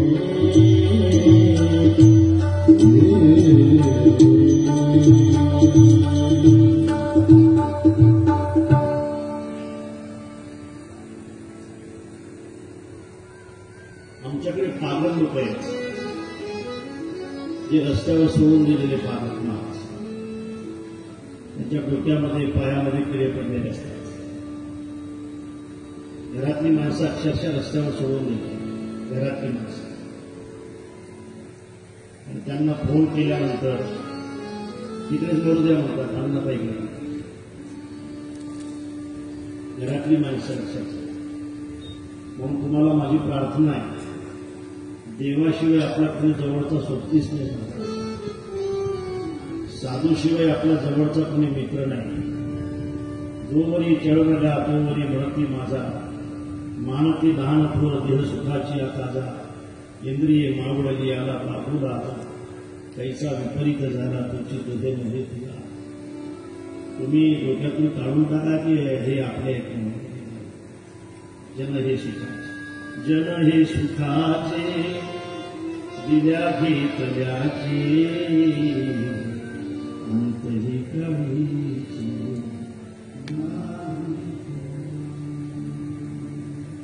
नामचिंतन करत जा. नातू नातू नातू नातू. तो म्हणतो नातू नातू, तू आता नाही, तू आता नाही, तरी सुद्धा आपण म्हणत असतो नातू नातू. काय करतो? 70च्या पुढे चक्रवर्ती निघालो आपण. आता भरपूर नामचिंतन करायचं. रामकृष्ण हरी रामकृष्ण हरी म्हणत राहायचं. तुम्हाला खरं सांगतो, इमानदारीने सांगतो, तुम्ही जरी आमचं ऐकत नसाल त्याचा आम्हाला काय करायचं? सांगणं आमचं काम. काय नातून पण तुमच्या महाराज इतके पोरं आहेत इतके नातू आहेत तुलाच आहे त्या रावणाला तुझ्यापेक्षा जास्त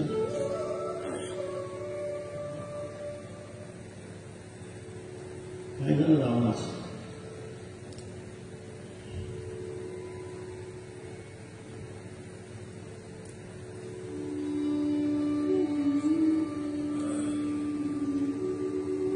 कोणी बोलत नाही सतीशी कोणी बोलत नाही बहिणी बोलत नाही भाऊ बोलत नाही वडील बोलत नाही कोणी बोलत नाही मला हे कथा आहे हे कथा म्हणजे कथेसाठी नसते कथा आपल्यासाठी असते हे असंच आहे महाराज आम्ही आळंदीला होतो जनाला मागत होतो एक कोणी भेटत होती महाराज एवढासा शिरा आणि एवढासा भात भेटत होता कोण विचारत होता आपल्याला त्यावेळेला म्हणलं धर्मशाळेमध्ये लाईन लागायची शेवटची तिथंच थोडंसं जेवण चांगलं भेटायचं तुम्हाला माहित आहे जलारामची एक कोणी आम्हाला भेटत होती त्यावेळेला कोण विचारत होतं आम्हाला कोणी विचारत होतं महाराज कोणी विचारत होतं गावात श्रीमंत माणसं आलेला भेटत नव्हते चुकून जात होते असं वाटत होतं की यांना भेटल्यानंतर थोडी व्यवस्था होईल नव्हते भेटत माणसं आता थोर महाराजांनी आम्हाला इथं बसवलंय आता सगळे भेटून दुसरा करतात त्याला काय अर्थ आहे ज्यावेळेला गरज असते त्यावेळेला ज्यावेळेला गरज असते त्यावेळेला ती बाजूला वापरायची आमच्याकडे वेळे लोक आहेत पागल 300 घरातली माणसं सुद्धा त्यांना विचारत नाही हे आता घडते हे सगळं घडते अरे तुम्ही पागल होऊन बघा तुमच्या डोक्यामध्ये किडे पडून द्या सोडून देतील लोक तुम्हाला एसटी स्टँडवर आणि रेल्वे स्टेशनवर घरातली माणसं घरातली सब ये पैसों के भाई दिल का साथी नहीं कोई आमच्याकडे ब्राह्मण वय झालं होतं बिचारा डोक्यावर परिणाम झाला आणि आमच्याकडे मस्त भविष्य सांगायचे आणि त्यांच्या लोकांना आम्ही म्हणायचो आमचे डॉक्टर सांगायचे की तुम्ही यांना घेऊन जाय बरं झालं या घाणीमध्ये राहू शकत नाही सगळे पागल लोक जास्त पागल आहे कोणी झाला नाही महाराष्ट्राला गेला ते मेल्यानंतर मात्र मृत्यूचा दाखला घेण्यासाठी सारख्या चक्र चालले तर त्यांच्या नावानं 25 एकर जमीन आहे सब ये पैसों के भाई दिल का साथी नहीं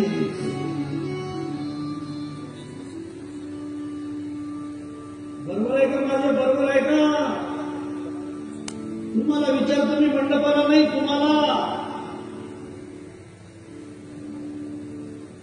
भानतीत राहू नका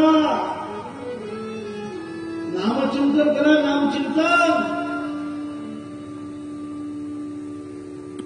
राम कृष्ण हरी जय जय राम कृष्ण हरी राम कृष्ण हरी जय जय राम कृष्ण हरी राम कृष्ण हरी जय जय राम कृष्ण हरी राम कृष्ण हरी जय जय राम कृष्ण हरी राम कृष्ण हरी जय जय राम कृष्ण हरी राम कृष्ण हरी जय जय राम कृष्ण हरी राम कृष्ण हरी जय जय राम कृष्ण हरी राम कृष्ण हरी जय जय राम कृष्ण हरी कोणी बोलत नाही महाराजा सतीशी कोणी बोलत नाही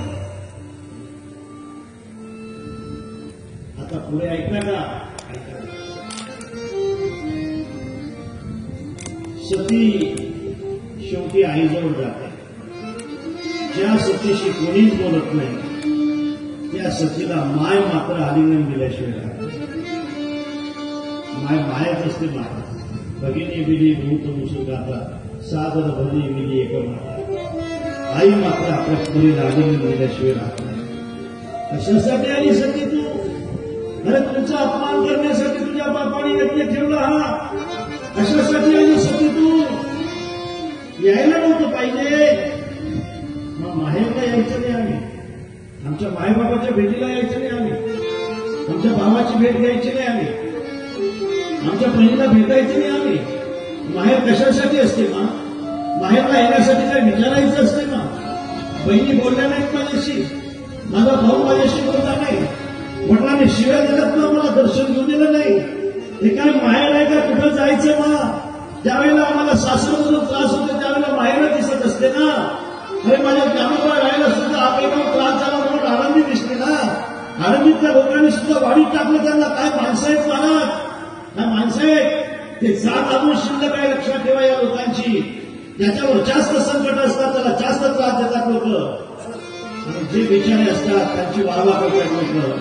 ज्ञानोबाला वाढीत टाकलं, आपल्या गावातल्या लोकांनी टाकलं, पण तिकडे गेलं, तिकडल्या लोकांनी सिद्धपीठात पाठवलं.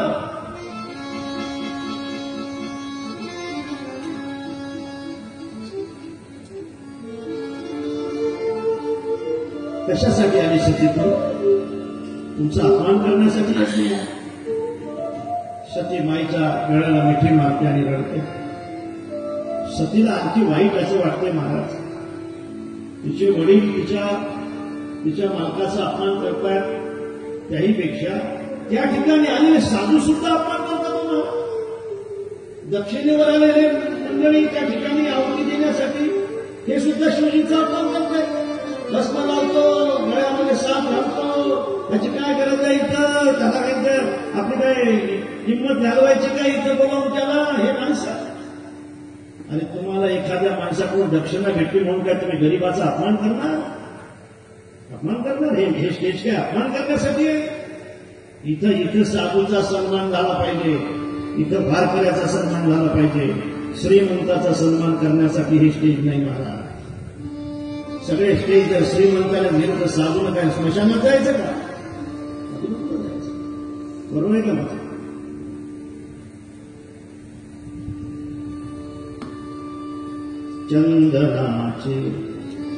चंदनाचे परिमळ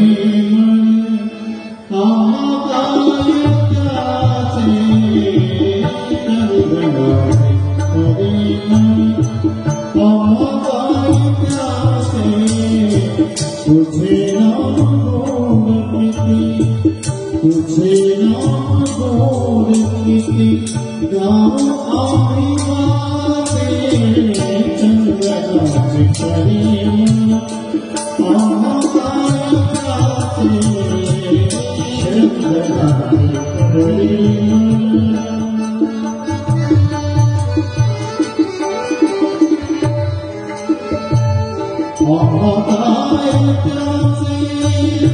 चंद्र सूर्य प्रकाश,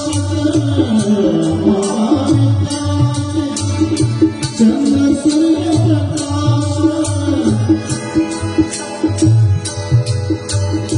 दास भले जैसे तुझे राम देगा, चंदनाचे परिमळ चंदनाचे परिमळ आकाशाचे, चंदनाचे परिमळ.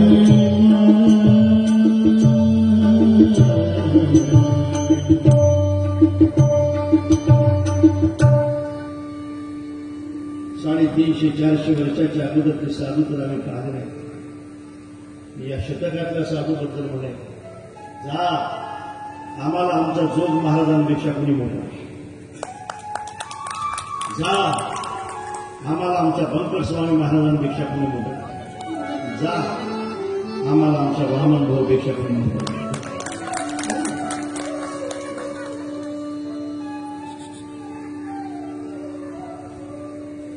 ते फार चांगले आहेत ना, त्याच्यापेक्षा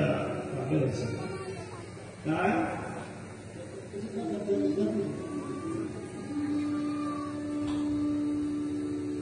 तिकडे पोहे, तिकडे जेवण, तिकडे जेवण, बाहेरचा पाय.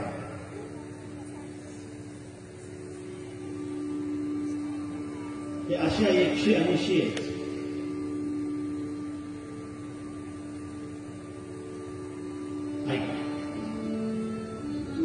महाराज म्हणून सुद्धा निवडा करतोय इथे ऐकण्यासाठी आलेले माझ्या शिवजीची. वारे सतीला राग येतो. आणि सती काय म्हणते माहिती आहे तुम्हाला?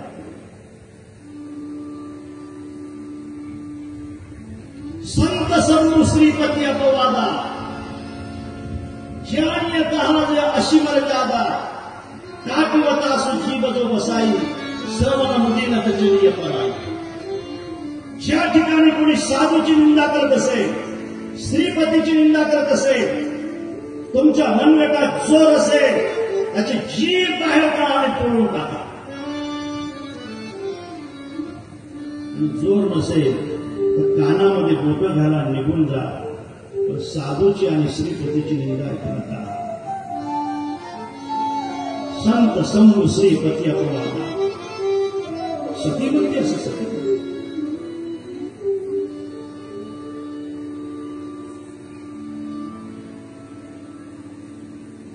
सुनहो समासत सकल निंदा काही सुनी जिन्न शंकर निंदा.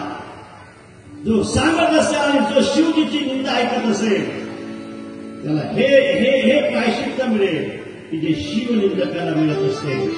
आणि म्हणून सती महाराज आता त्या मंडपामध्ये जाते. महाराज ऐका आणि यज्ञकुंडाजवळ जाते. यज्ञकुंडाजवळ गेल्यानंतर तिचं जावायचा मान असला पाहिजे ना. सगळ्या जावायला त्या ठिकाणी स्थान आहे, पण शिवजीचं स्थान आहे. महाराज सगळ्यांचं स्थान आहे, पण शिवजीचं स्थान आहे. त्यावेळेला सतीला मात्र अत्यंत दुःख होते. आणि आता जे सती करते ना ती किती किती खरं म्हणजे आहे महत्वाचं पिता. सती यज्ञाच्या कुंडाजवळ जाते आणि सती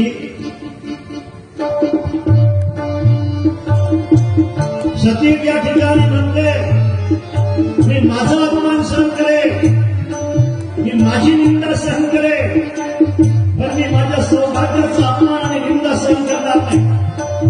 बाप झालाय म्हणून काय झालंय, ज्याच्यासोबत आम्हाला आयुष्यभर राहायचंय त्याची निंदा करताय तुम्ही. आम्ही राहायचं कुठं, आम्ही जायचं कुठं. माझ्या सौभाग्याची जर माझा भाऊ निंदा करत असेल आणि माझा बाप निंदा करत असेल, शिवजीची निंदा करत असेल, आणि हे शरीर जर निंदकाचं असेल, हे शरीर हे माझं शरीर जर शिवनिंदकाचं असेल तर मला आता हे शरीर सुद्धा ठेवायचं नाही. म्हणून आता यज्ञ कुंडाजवळ उभी राहते. क्षमा मागते शिवजीला की क्षमा करा भोलेनाथ, चुकले मी,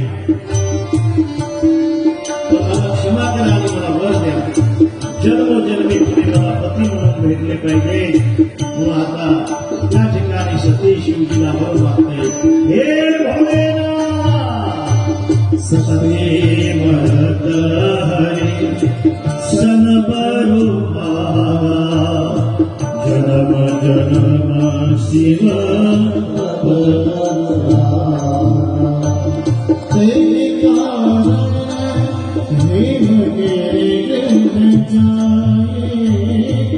जनमी पार्वती कर्म पाए सदैव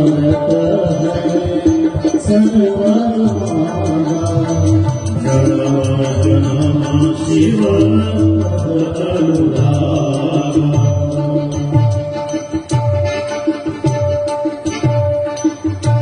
मरताना सती एक वर मागते.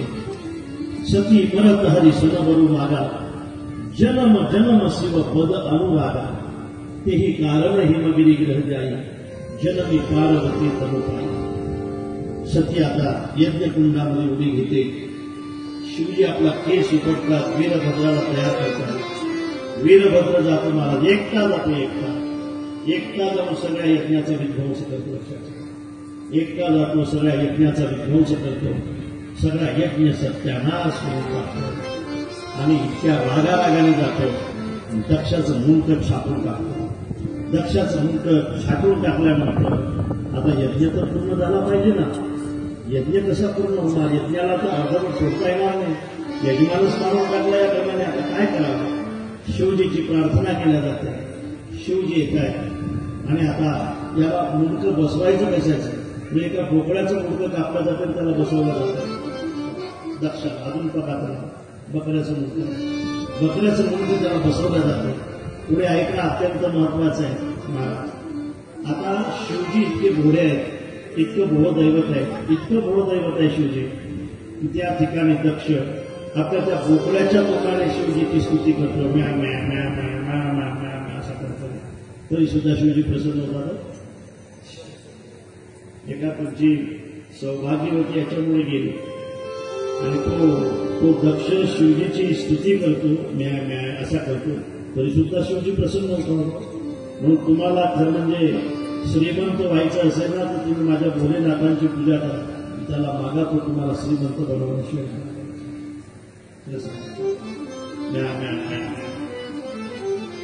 एवढ्यावरच नाही, त्याला वर देऊन टाकतात, वर देऊन टाकतात. तू जशी माझी स्तुती करतो ना तशी कोणी माझी जर स्तुती प्रेमाने करत असेल तर मी त्याच्यावर प्रसन्न झाल्याशिवाय राहणार नाही. तुमच्याकडे आहे का नाही मला माहित नाही, पण शिवजीचं दर्शन घेत असताना असं करतात ना, असं करतात ना. हा कोणाचा आवाज आहे? आता मेंढराचा आवाज, आता बकऱ्याचा आवाज आहे. तरी सुद्धा शिवजी प्रसन्न होता. बाबा काय दैवत आहे काही समजत नाही. आणि त्या ठिकाणी ती सती पुढच्या जन्मामध्ये पर्वतराजाच्या घरी जन्माला येते आणि पर्वतराजाच्या घरी तिचा जन्म होतो. तिचं नाव पार्वती असं ठेवलं. पार्वती तनुबाई, पार्वती श्रद्धा आहे. पार्वती जशी जशी मोठी होते तसे तसे अनेक संत आता पर्वतराजाच्या नगरीमध्ये येतात. अनेक संत येतात. त्यामध्ये आता नारदजी सुद्धा एक दिवस येतात आणि नारदजी आल्यानंतर नारदाच्या समोर पार्वतीला उभं केलं जाते. नारदाला विचारलं जाते, नारदजी आमच्या मुलीचं भविष्य सांगा, आमच्या मुलीचं भविष्य सांगा. असं म्हटल्यानंतर त्या ठिकाणी 7 वर्षाची पार्वती समोर उभी राहते. नारदजी तिचा हात पाहतात आणि भविष्य सांगायला सुरुवात करतात. हे मैना, हे पर्वता, तुमची मुलगी कशी आहे? सैन सुनाकर सुता तुम्हारी, सैन सुनाकर सुता तुम्हारी, सुन मुझे गुणगुई जारी, सुन मुझे गुणगुई जारी, अपना अमाना माप पे तुझेरा, अपना अमाना माप पे तुझेरा, उदासीन सब संशय तेरा, उदासीन सब संशय छीना, सैन सुनाकर सुता तुम्हारी, सुन मुझे गुणगुई जारी, गुणगुई जारी, गुणगुई जारी.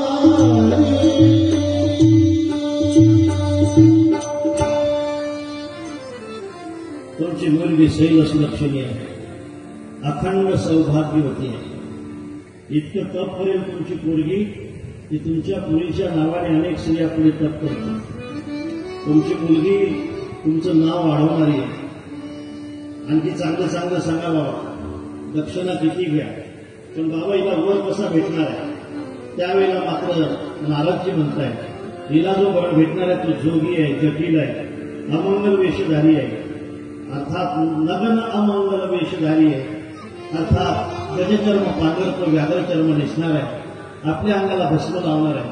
अरे बाबा दक्षिणा किती घ्या पण भविष्य चांगलं सांगा. असा जर वर माझ्या पोरीला भेटत असेल तर मी माझ्या पोरीचं लग्न करणार नाही. काही सांगता बाबा तुम्ही, माझी पोरगी किती सुंदर आहे, तिला वर असं भेटणार आहे. मैना आणि पर्वतराज मायबाप नाराज होतात. पार्वती मात्र आनंदित होते. पार्वतीला ते सगळं आठवते आणि पार्वती म्हणते की मा, असेच एक बाबा माझ्या रात्री स्वप्नामध्ये आले आणि त्या बाबाने मला तप करायचं सांगितलं मा. आणि त्या ठिकाणी पार्वती 7 वर्षाचं वय घेऊन तप करण्यासाठी निघून जाते. 1000 वर्ष तपश्चर्या करते महाराज, 1000 वर्ष फळं खाऊन तपश्चर्या करते, 1000 वर्ष फळं खाणं सोडून देते, पाणी पिते, पाणी पिऊन तपश्चर्या करते 1000 वर्ष. शेवटी पानं खाऊन तपश्चर्या करते 1000 वर्ष. पानं खाणं ही सोडून देते म्हणून तिचं नाव पडते अपर्णा. आता अ म्हणजे नाही, पर्ण सुद्धा नाही, आता पानही नाही. आणि आता त्या ठिकाणी विष्णूजी शिवजीकडे जातात आणि शिवजीला म्हणतायत की तुम्ही लग्नासाठी तयार असलं पाहिजे. शिवजी म्हणतात नाही प्रभू, मला लग्न करायचं नाही. जप ते सती जाई तनु त्यागा, तब ते शिवमण भय विरागा, जप ही सदा रघुनायक नामा, जह तह शून्य राम गुण ग्रामा. अर्थात ज्या ज्या ठिकाणी कथा चालत असेल त्या त्या ठिकाणी मी कथा ऐकतो. मी फक्त तुमचं नामचिंतन करतो. आता मला लग्न करायचं नाही, मला तिकडे पाठवू नका प्रभू. आता मला लग्न करायचं नाही. एकदा हळद लावली, पुन्हा माझी हळद लावायची इच्छा नाही. तुमच्याकडे काय हळदच लावतात? वंगण लावतात? काय लावतात तर हळदच काय लावतात? हळद केव्हा लावत असतात? गरम करून. हे माहित नाही. गरम करून हळद केव्हा लावतात? मुका मार लागला. त्या बिचाऱ्या हळद लावणाऱ्या म्हणत असतात, बाबा तुला फार मार खायचा आहे रे, आता मुकामार करायचा, हे हळद लाव. कोणी हळद लावायला सुद्धा सापडणार नाही. एकदा लावली प्रभू, आता पुन्हा हळद लावायची इच्छा नाही. विष्णूजी म्हणतात, तुम्ही कोण आहात माझे? मी तुमचा सेवक आहे. मालकाची आज्ञा आहे, तुम्ही लग्नासाठी तयार असलं पाहिजे. आता पुढेची कथा आहे का? शिवजी आता पार्वतीची परीक्षा घेण्यासाठी सप्त ऋषीला पाठवतात. सप्त ऋषी जात आहेत. पार्वतीला विचारतात, पार्वती काय करते तू? म्हणे तप करते. कोणासाठी करते? म्हणे शिवजीसाठी करते. कोणाचं ऐकून करते? म्हणे नारदाचं ऐकून करते. अरे पार्वती, नारदाचं ऐकून कोणाचं बरं झालं म्हणजे तुझं बरं होईल? कशासाठी ऐकते त्याचं कोणाचं बरं झालं म्हणजे तुझं बरं होईल. त्यावेळेला तुझ्यासाठी अत्यंत सुंदर पती शोधून आणलाय. पार्वती म्हणते, मग त्याच्यासाठी तप करावं लागेल ना? नाही पार्वती, त्याच्यासाठी तप करायची गरज नाही. तो बिना तपाचा तुला भेटणार आहे. पार्वती काय म्हणते माहिती आहे? बिना तपाचा जो भेटणार आहे तो एखाद्या वेळेला देव असेल, पण ज्याच्यासाठी एवढी मोठी तपश्चर्या करावी लागते तो महादेव. मी माझी तपश्चर्या सोडणार. सप्तऋषी या ठिकाणी जय जयकार करतायत. सप्तर्षी आता शिवजीकडे जात आहेत आणि शिवजीने ही बातमी ऐकल्यानंतर शिवजी ध्यान लावतात. शिवजीचं ध्यान नेहमी महान राहिलेलं आहे. त्याच वेळेला तारकासुराचा जन्म होतो. तारकासूर हा देवांना भयंकर त्रास देतो आणि देव लोक भयभीत होतात. काय करायचं म्हणून त्या ठिकाणी आता याला कोण मारणार आहे? ब्रह्मदेवाला विचारला जातो. ब्रह्मदेव सांगतात की याला फक्त शिवजीचाच मुलगा मारू शकतो. आणि आता शिवजीचं ध्यानस्थ आहे. शिवजीचं ध्यान मोडणार कोण? पण ध्यान कधी मोडेल हे माहीत नाही. म्हणून कामदेवाला पाठवलं जातं. कामदेवाकडून त्या ठिकाणी समाधी मोडल्या जाते. शिवजीचा तिसरा डोळा उघडतो आणि त्या ठिकाणी शिवजी कामदेवाचं भस्म करतायत. कामदेवाची पत्नी रती ही रडत येते. त्या रतीला वर दिल्या जाते की जा पुढच्या जन्मामध्ये प्रद्युम्न या नावाने तुझा पती तुला प्राप्त होईल.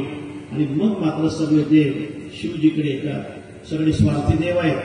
सगळे देव त्या ठिकाणी येतात, शिवजीची स्तुती करतात. आणि त्या ठिकाणी शिवजी म्हणतोय, स्तुती कशासाठी? शिवजी आपण लग्नासाठी तयार असावं अशी आमची इच्छा आहे. बऱ्याच दिवसापासून लग्नात जाण्याचा योग नाही. लग्नात जाण्याचा योग नाही म्हणून पिण्याचा योग नाही. आणि म्हणून तुम्ही लग्न केलं पाहिजे अशी आमची इच्छा आहे. शिवजी म्हणतात, स्वार्थी आले तो तुम्ही, देवलोक स्वार्थी आहात तुम्ही. तारकासुराला मारण्यासाठी तुम्ही मला लग्नाची खऱ्या अर्थाने विनंती करता. तुम्हाला काय गरज आहे माझ्या लग्नाची? पण तारकासुराला तुम्हाला मारायचं आहे. माझ्या मुलाशिवाय त्याला कोणी मारू शकणार नाही असा त्याला वर आहे. आणि म्हणून तुम्ही मला लग्नाचा आग्रह करताय. शिवजी म्हणतात, लेको ऐकलंच नसतं मी तुमचं, पण माझ्या बापाने माझ्या मालकाने मला सांगितलंय आणि म्हणून मी लग्नासाठी तयार आहे. शिवजी लग्नासाठी तयार होता. आता ऐका, किती 10 मिनिटं राहतात. शिवजी लग्नासाठी तयार होता. सर्वसामान्य नवरदेवाचा जसा शृंगार केला जातो, शृंगार केला जातो ना, असा मुकुट आणला जातो, फेटा आणला जातो, त्याला काय मेकअप केला जाते नाही का. ते आमचे एक महाराज सांगत असतात की त्या मुलीचं मेकअप तो फार चालतं. म्हटलं बाबा, तिला या पाठी चमकी, अशी इकडून चमकी अशी लावलं जाते. ते मेहंदी ते फार मोठं कठीण असते ते. हो, आता तर मी ऐकलं महाराज 3-3 लाख रुपये खर्च आहे त्याचा. 3-3 लाख रुपये खर्च. आमचे महाराज म्हणतात की ते मेकअप उतरल्यानंतर दुसऱ्या दिवशी तो मालकच ओळखत नाही कोण आहे म्हणून.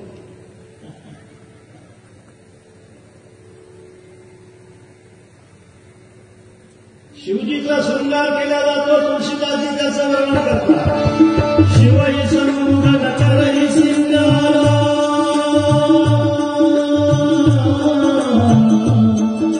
जटा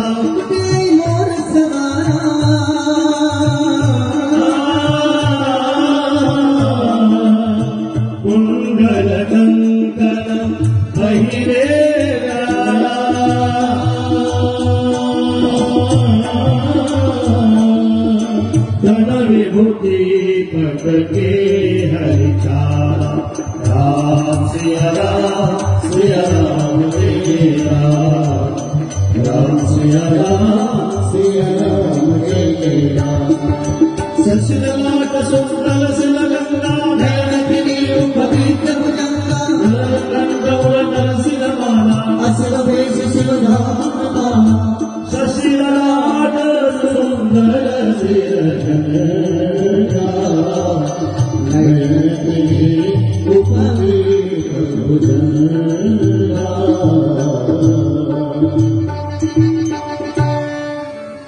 शिवजीच्या जटा बांधल्या जातात, त्याचा मुकुट तयार होतो. वरून असा गंगेचा मार्ग काढला जातो. त्या मुकुटाला रुद्राक्षाच्या माळा गुंडाळल्या जातात. त्याच्यावर असा वक्रचंद्र लावला जातो. ऐका, कानामध्ये लहान लहान सापाची कुंडलं घातल्या जातात.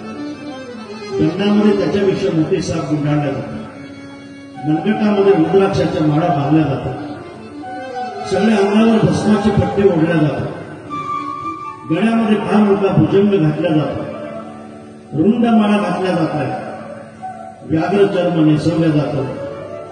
गजचर्म पांघरलं जातं. त्या ठिकाणी एका हातामध्ये त्रिशूळ, एका हातामध्ये गंभीरला दिला जातो आणि त्या स्वारीला नंदीवर बसवल्या जातं. शिवजी लग्न प्रसंगातही नंदीवर बसतात. शिवजी लग्न प्रसंगातही भस्म लावतात आणि शिवजी लग्न प्रसंगातही गळ्यामध्ये साप घालतात. त्याचे अनेक भाव आहेत महाराज. नंदीवरच का बसतात त्याचं कारणच आहे, नंदी हे धर्माचं द्योतक आहे. प्रसंग कोणचाही असला तरी चालेल, पण मी माझा धर्म कधी सोडणार नाही. धर्म नसतो सोडायचा महाराज.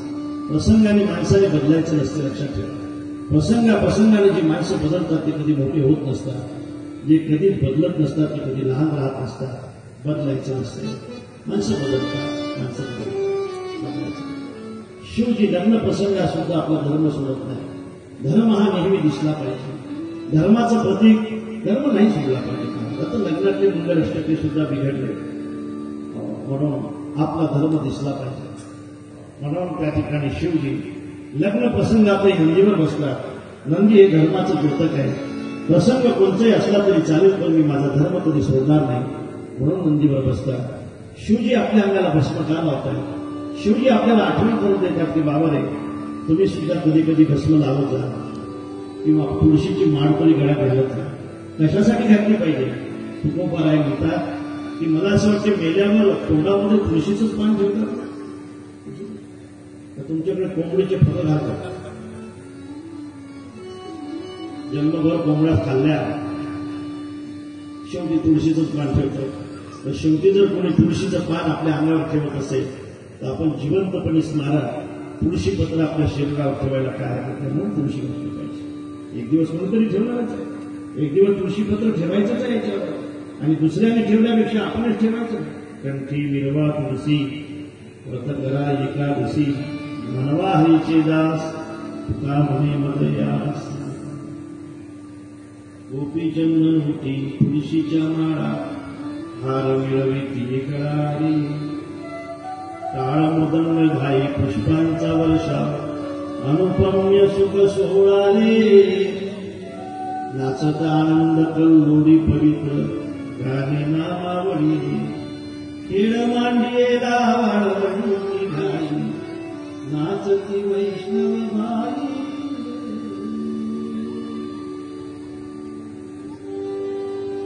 पवित्र तुळशीची माळ गळ्यामध्ये असली पाहिजे. कुणीतरी तुळशी पत्र ठेवणार आहे म्हणून, आणि कधी कधी भस्मही लावलं पाहिजे म्हणून. स्मशानातून आल्यानंतर तरी थोडं लावलं पाहिजे.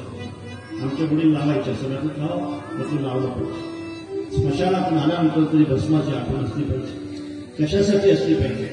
या शरीराला आपण आठवण करून दिली पाहिजे की बाबा रे, एक दिवस तुझं भस्म होणार. इकडे होतं का नाही मला माहित नाही, पण आमच्याकडे भस्मच होतं. तुमच्याकडे भस्मच होतं ना. आणि माऊली पण म्हणतात, माशी पाथ पाकडी तवये सरे, जय हे लिपाय आगीत पडे तरी भस्म उडी उडे. झाले स्वानावर पडे तरी ते विष्का, या चुकेत वही कागा तरी वही पूर्वीचा तुमचा. भस्म होते मला. श्रीमंत असो वा गरीब असो, भस्माशिवाय दुसरं काही होत नसते. गरीबाच्या आणि श्रीमंताच्या बिछाण्यामध्ये फरक असतो, झोपेमध्ये फरक नसतो. श्रीमंताच्या आणि गरीबाच्या भोजनामध्ये फरक असतो, भुकेमध्ये काही फरक नसतो, श्रीमंताच्या आणि गरीबाच्या घरामध्ये फरक असतो, मरणामध्ये काही फरक नसतो, मरण सारखं असतं. उलट श्रीमंताचं मरण गरीब असते आणि गरीबाचं मरण श्रीमंत असते. श्रीमंताची झोप गरीब असते, गरीबाची झोप श्रीमंत असते. असे झोपतात महाराज मस्तपैकी या मंडपामध्ये आपली पाहत मी आहे झालं. काही श्रीमंताला गोळ्या घेतल्याशिवाय झोप येत नाही. ज्यांना गोळ्या घेतल्याशिवाय झोप येत नसेल त्यांनी भाऊच्या सत्ताला यायचं. मस्त मंडपात कसे माणसं झोपलेले पाहत आहेत. त्याला खरं म्हणजे तुमची झोप पाहून त्याला तर दुःख झाल्याशिवाय राहणार नाही. काय करायचं पैसा झोप येत नसेल, काय करायचं जण भूक लागत नसेल. आणि एका बसलेला 2-3 भाकरीचा मुर्दा माणूस पाडतो आणि पडल्याबरोबर घोरायला लागतो. त्याच्यासारखा श्रीमंत कोण आहे महाराज? आणि म्हणून त्या ठिकाणी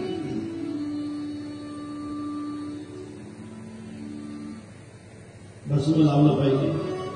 एक दिवस भस्म होणार आहे म्हणून शिवजी भस्म लावतो. शिवजी गळ्यामध्ये साप काय घालतात? आपण सोनं घालतो लग्नामध्ये, शिवजी साप घालतात. त्याचं कारण असं आहे की सोनं आणि साप हे शब्द जरी वेगळे असले तरी याची रास एक आहे. जशी रास एक आहे तसा त्याचा परिणाम एक आहे. सोनं ही काळ आहे, सापही काळ आहे, तसं सोनं सुद्धा काळ आहे. महाराज घरामध्ये साप असू नये असं जर तुम्हाला वाटत असेल तर घरामध्ये सोनं असू नये असंही वाटलं पाहिजे, नाही का? तुम्हाला जर असं वाटत असेल तर 2-4 दिवस माझा मुक्काम आहे ते आणून द्या मला, मी घेऊन जातो. तसं माझं म्हणणं नाही. माझं म्हणणं हे आहे की तुमच्याकडे सोनं असलं तरी चालेल, पण ते साप नसलं पाहिजे. साप बनवणार सोनं साप बनत असते. आपल्या घरातली श्रीमंती काळ बोलणे असं जर वाटत असेल तर त्या श्रीमंतीच्या बाजूने संस्कृती ठेवली पाहिजे. त्या श्रीमंतीच्या बाजूने धर्म ठेवला पाहिजे. त्या श्रीमंतीच्या बाजूने गोमातेचा हिस्सा ठेवला पाहिजे. कोणाचाच हिस्सा श्रीमंतीच्या बाजूने जर तुम्ही ठेवत नसाल तर एक दिवस ती श्रीमंती आणि ते सोनं तुमचा काम आणण्याशिवाय. सोनं असू द्या ना, सोनं तर असलंच पाहिजे महाराज. मी तर म्हणतो पहिले सोनं होतं, आता साड्या आहेत त्या कपाटामध्ये. माझं तर म्हणणं असं आहे की किमान प्रत्येकाच्या घरी 1 क्विंटल तरी सोनं असलं पाहिजे. किती किती किती 1 क्विंटल महिलांसाठी स्पेशल. खालच्या टप्प्यात सगळ्या विका, त्याच्या वरच्या टप्प्यात सगळे बिस्किटं, त्याच्या वरच्या टप्प्यात सगळ्या नथी बांगड्या पाटल्या, त्याच्या वरच्या टप्प्यामध्ये चपला हार, जोडे हार, बूट हार, शंडल हार, असे सगळे हार असले पाहिजे. कपाट उघडला की लाख प्रकाश पडला पाहिजे सोन्याचा. आता सोनं नाही मागणार, आता साड्या आहेत. साड्या कोंबू साड्या आहेत त्या लोकांच्या त्या कपाटात. आमच्याकडे ते एका बाईनं ते कपाट उघडलं महाराज, तर सगळ्या साड्या त्या बाईच्या अंगावर पडल्या. मग आता काय मेली ती बाई? सरपणाची गरजच नाही पडली, इतक्या साड्या होत्या. साड्यातच फुटून गेली. सोनं असं या देशाचा परिचय मला असतो, मी देत असतो. जहाँ डाल डाल पर सोने की चिड़िया करते हैं बसेरा, ओ भारत देश मेरा, ओ भारत देश मेरा.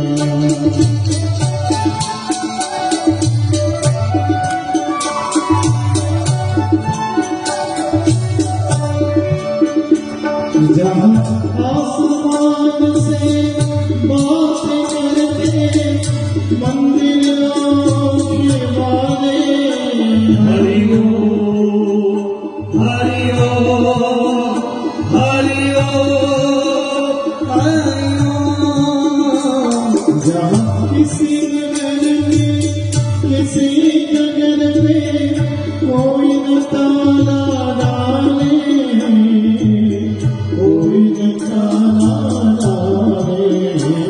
जहाँ प्रेम की बंसी सदा बजाए, आए शाम सवेरा, ओ भारत देश मेरा, ओ भारत देश मेरा.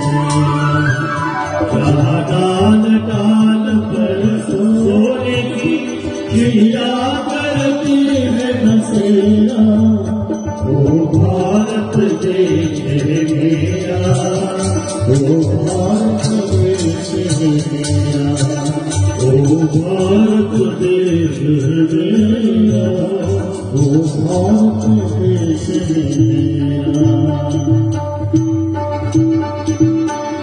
असा शिवजीचा शृंगार केला जातो. नंदीवर बसलेले शिवजी पर्वतराजाच्या नगरीमध्ये जातात. त्या ठिकाणी वेदशिरा नावाची मुनी मैना आणि पर्वतराजाची समजूत घालतात आणि भव्य मंडपामध्ये आता एक आसन वरासाठी एक आसन वधूसाठी बनवलं जातं आणि ज्या आसनावर वधूने बसायला वराने बसायला पाहिजे त्या आसनावर शिवजी बसतात. आसनावर वधूने बसायला पाहिजे त्या आसनावर पार्वती बसते आणि ब्रह्मदेव स्वतः मंगलाष्टकी म्हणतात. शिवजीचा आणि पार्वतीचा विवाह त्या ठिकाणी संपन्न होतो. शिव पार्वतीच्या विवाहाची कथा मी आपल्याला सांगितली. आता शिवजी पार्वतीला घेऊन कैलास पर्वतावर जाणार आहेत आणि त्या ठिकाणी पार्वती आणखी रामप्रभूची कथा ऐकण्यासाठी प्रश्न विचारणार आहे. तुमचे प्रभू या ठिकाणी केव्हा अवतीर्ण होत आहेत? त्या प्रश्नाचं उत्तर देत असताना शिवजी पार्वतीला सांगणार आहेत की जब जब होई धर्म की हानी बाढही असुर अधम अभिमानी. आणि पार्वतीच्या प्रश्नाचं उत्तर देण्यासाठी शिवजी रामप्रभूची कथा पार्वतीला सांगणार आहे आणि रामप्रभूच्या जन्माची कथा अवताराची कथा सांगणार आहे. मग तिथून एक एक कथा पुढे सांगणार आहे. शिवजी पार्वतीला सांगणार आहे. तुळशीदासजी आणि नाथ महाराज आपल्याला सांगणार आहे. पण ते आज सांगणार नाही, ते उद्या सांगणार. आजची कथा या ठिकाणी विराम घेते. भेटूया उद्या दुपारी ठीक 2 वाजता. 2 वाजता कथा चालू होईल. आमचं एक भजन चालू